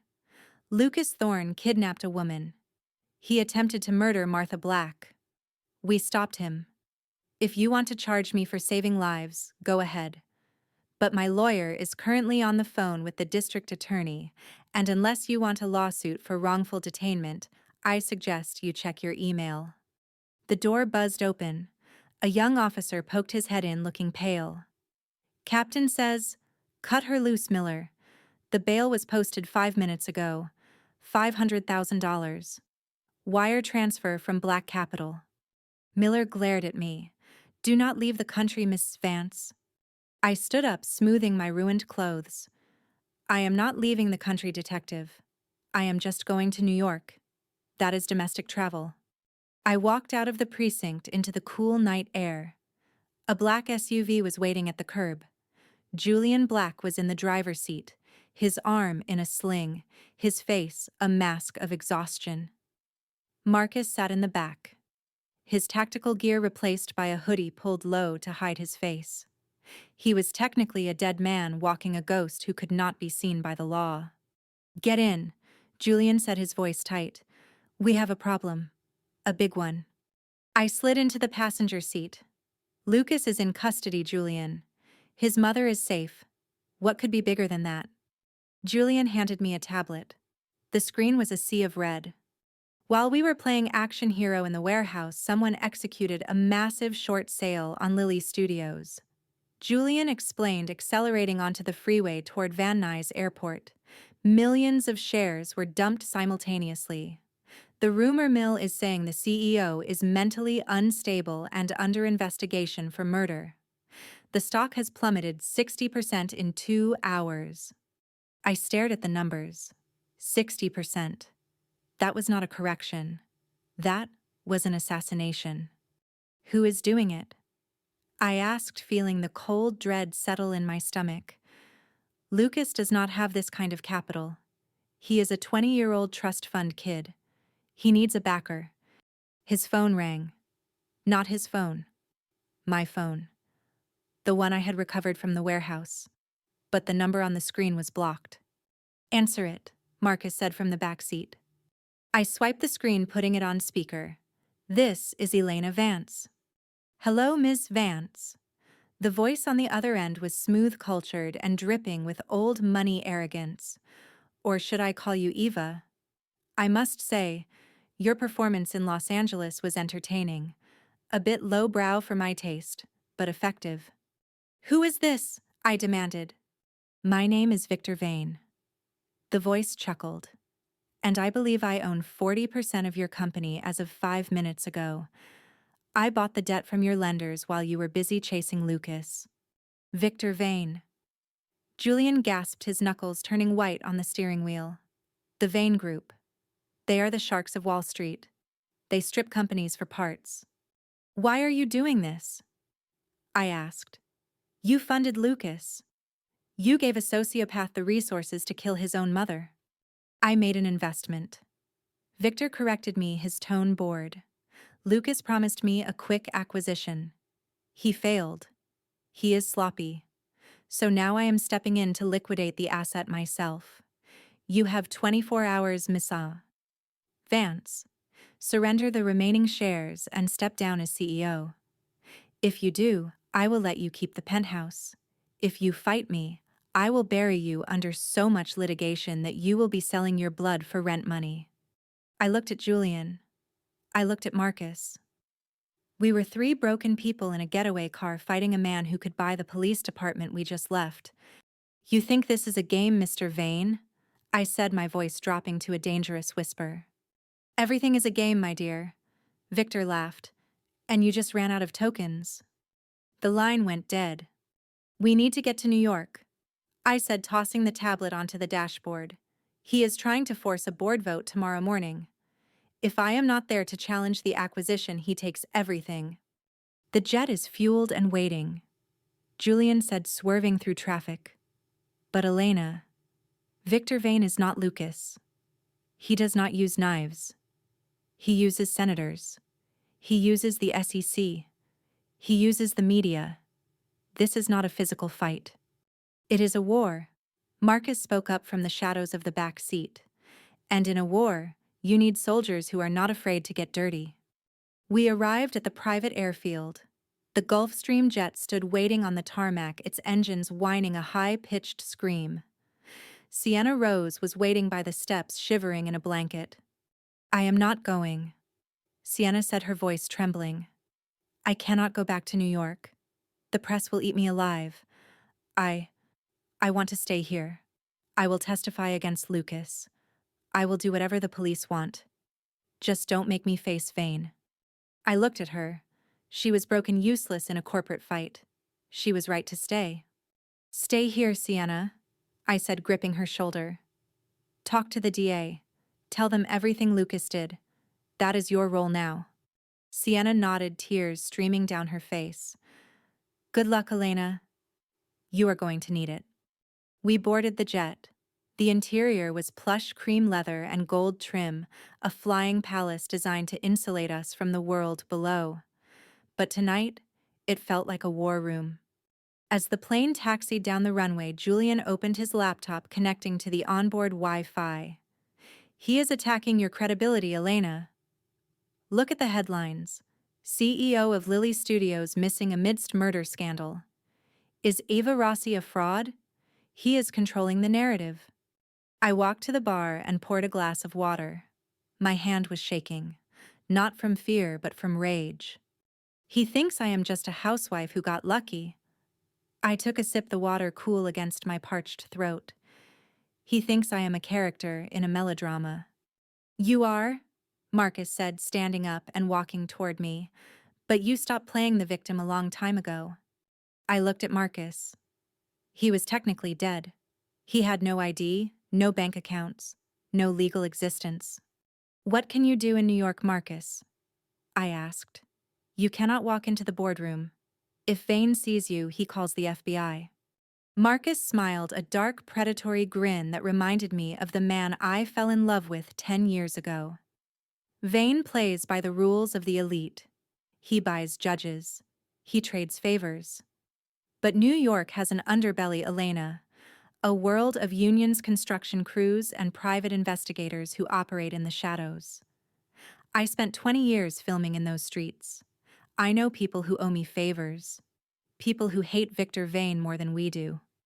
You are going to use the mob? Julian asked, looking up from his screen. I am going to use the crew, Marcus corrected. Vane is attacking the stock price. I am going to attack his supply line. I am going to find the dirt he uses to blackmail the senators, and I am going to make him bleed. The jet roared, accelerating down the runway. I felt the G-force pushing me back into the seat. We lifted off, leaving the lights of Los Angeles behind, leaving the wreckage of the warehouse, the hospital, and the memories of Lily is death. I looked out the window at the black void of the night sky. Lucas was the prologue. I whispered to my reflection in the glass. Victor Vane is the main event. Julian typed furiously. I am freezing the remaining assets. I can delay the vote by 4 hours. That gives us until noon tomorrow. When we land, we hit the ground running. I turned to face them. My ex-husband and my business partner. The two men who should hate each other, united by a common enemy. Get some sleep, I ordered.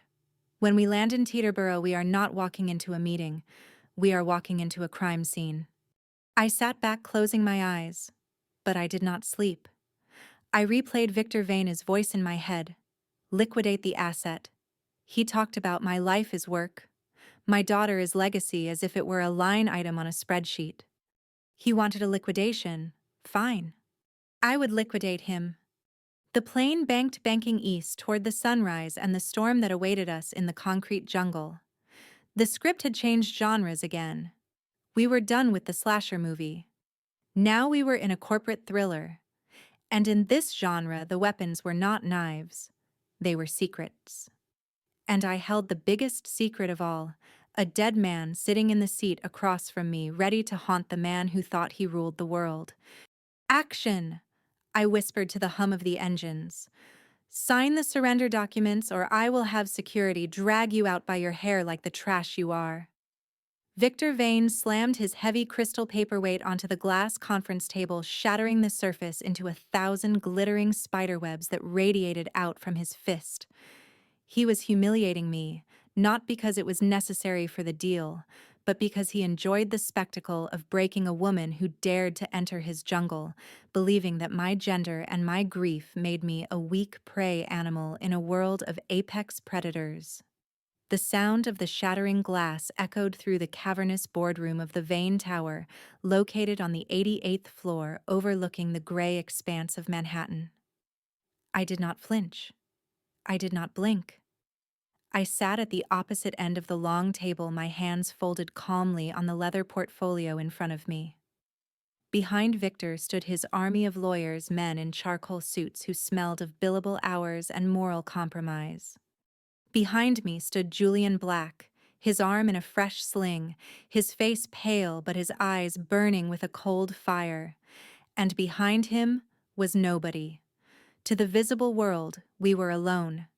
But I knew that somewhere in the chaotic streets of New York City, a dead man was moving through the shadows carrying the weapon that would end this war. You have 5 minutes, Ms. Vance. Victor Vane sat down, brushing a shard of glass off his cuff as if it were dandruff. The shareholder vote is scheduled for noon. My team has already secured 51% of the proxy votes. We are going to strip Lily Studios for parts. I have buyers lined up for the film library and the real estate. As for you, I believe there is a position opening for a receptionist in our mailroom. If you beg nicely, I might let you keep it. I looked at the clock on the wall. 11:55. 5 minutes. Marcus cut it close. He always liked suspense. I am not here to surrender, Victor. I said, my voice steady and low-tailored for the acoustics of the room. I am here to make a counter-offer. Victor laughed, a dry, barking sound that signaled to his lawyers that they should laugh too. A counter-offer. With what money? Your assets are frozen. Your stock is trading at pennies. You are bankrupt, Elena. You are a ghost haunting your own funeral. I reached into my portfolio and pulled out a single sheet of paper. It was not a financial document. It was a list. A list of shell companies. I am offering you a chance to stay out of federal prison. I slid the paper across the fractured glass table. Victor picked it up. He glanced at the names. Chimera Holdings, Vostok Trade, the Red Lion. His expression did not change, but the air in the room shifted. The arrogance evaporated, replaced by a sharp, dangerous tension. "These are just investment vehicles," Victor said, dismissing the paper with a flick of his wrist. "Standard offshore accounts. Is this your big reveal? That I avoid taxes? Everyone on Wall Street avoids taxes, darling. Grow up. They are not just for taxes." "Victor." I leaned forward. "My sources tell me these companies are the primary laundering washing machines for the Sinaloa cartel and several organizations that the State Department lists as terrorist entities. You are not just a shark. You are a traitor." Victor stood up, his face flushing a deep crimson. "You are lying. And even if you were right, you have no proof. Those accounts are encrypted with military-grade security. No one can link them to me. Get out of my office. Now." Suddenly, the massive screen behind Victor, which had been displaying the plummeting stock chart of my company, flickered. The red line disappeared. It was replaced by a live video feed. It was not a webcam. It was a feed from a security camera inside a server room. Not just any server room. The Vane Group is private server farm in New Jersey. Victor turned around. "Who is doing that? Cut the feed." A message appeared on the screen, typed in bold white letters, "Producer Credit M. Thorne." Then the files started to scroll. They were not just spreadsheets.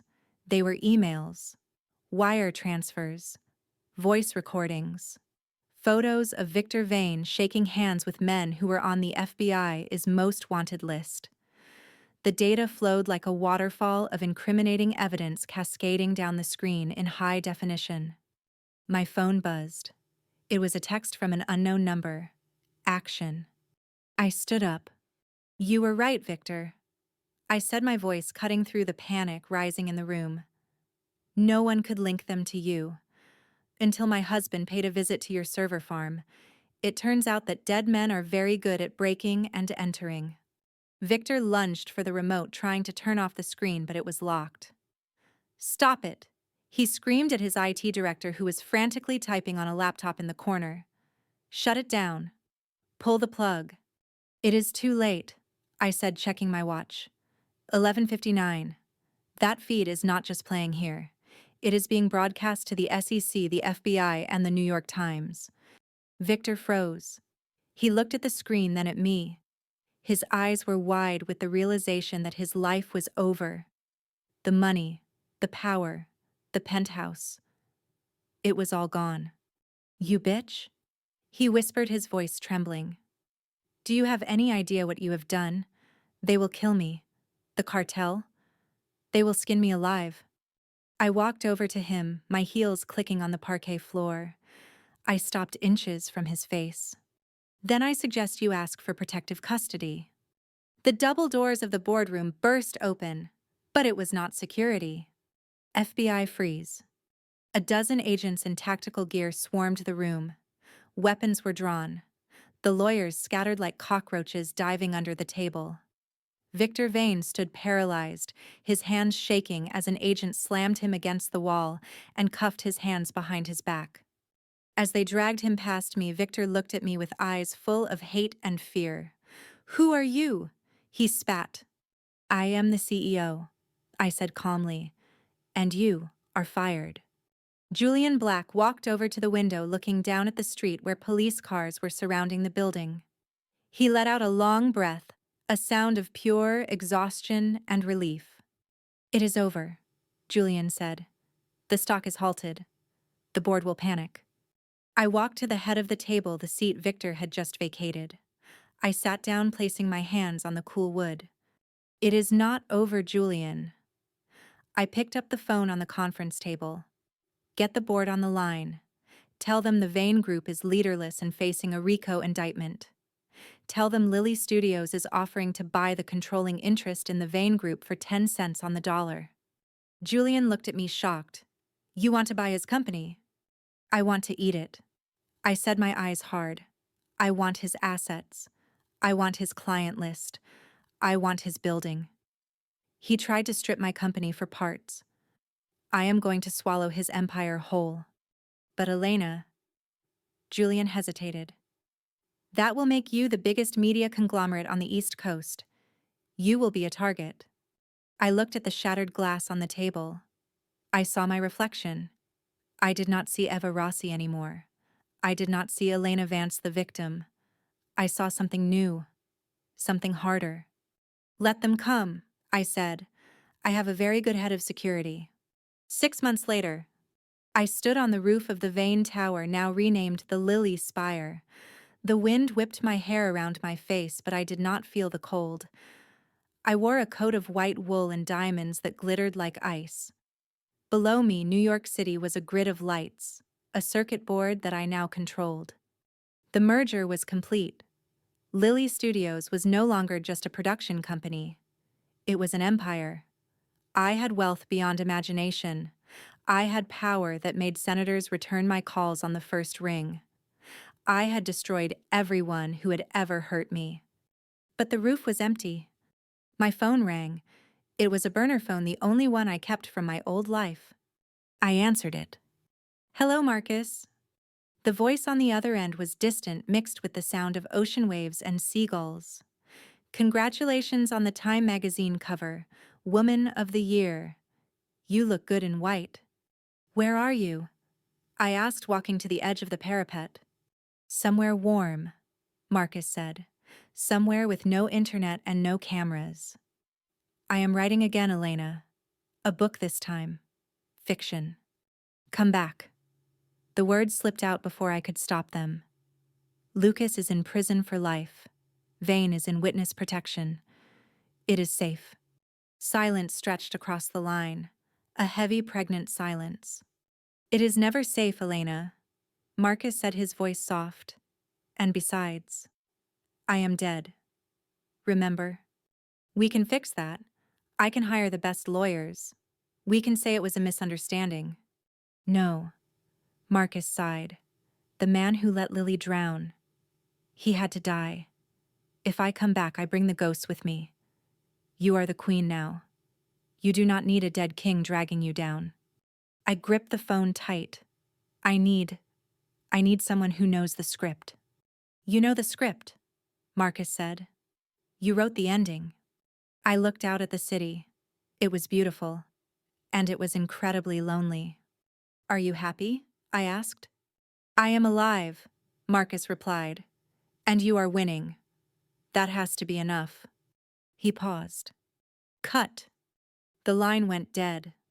I lowered the phone, staring at the screen until it went black. I could call him back. I could use my resources to track him. I could drag him back to this life. But he was right. The story required sacrifice. I put the phone in my pocket. I turned around and walked back toward the door where Julian was waiting with a schedule of meetings and a team of assistants. "Ms. Vance," Julian said, handing me a tablet. "The board is waiting. We have a decision to make on the acquisition of the streaming platform." I took the tablet. I looked at Julian. He was loyal. He was safe. He was the future. "Let us go," I said, my voice strong and echoing with authority. I walked through the door, leaving the cold wind of the rooftop behind. I stepped into the warmth of the building, into the light of the cameras, into the role I had carved out of blood and tears. I was Elena Vance. I was the mother of a dead girl. I was the wife of a ghost. And I was the owner of this town. The screen faded to black. But in the reflection of the glass door, just for a second, I saw them. Marcus holding Lily, his hand waving goodbye. I did not wave back. I simply walked forward into the spotlight.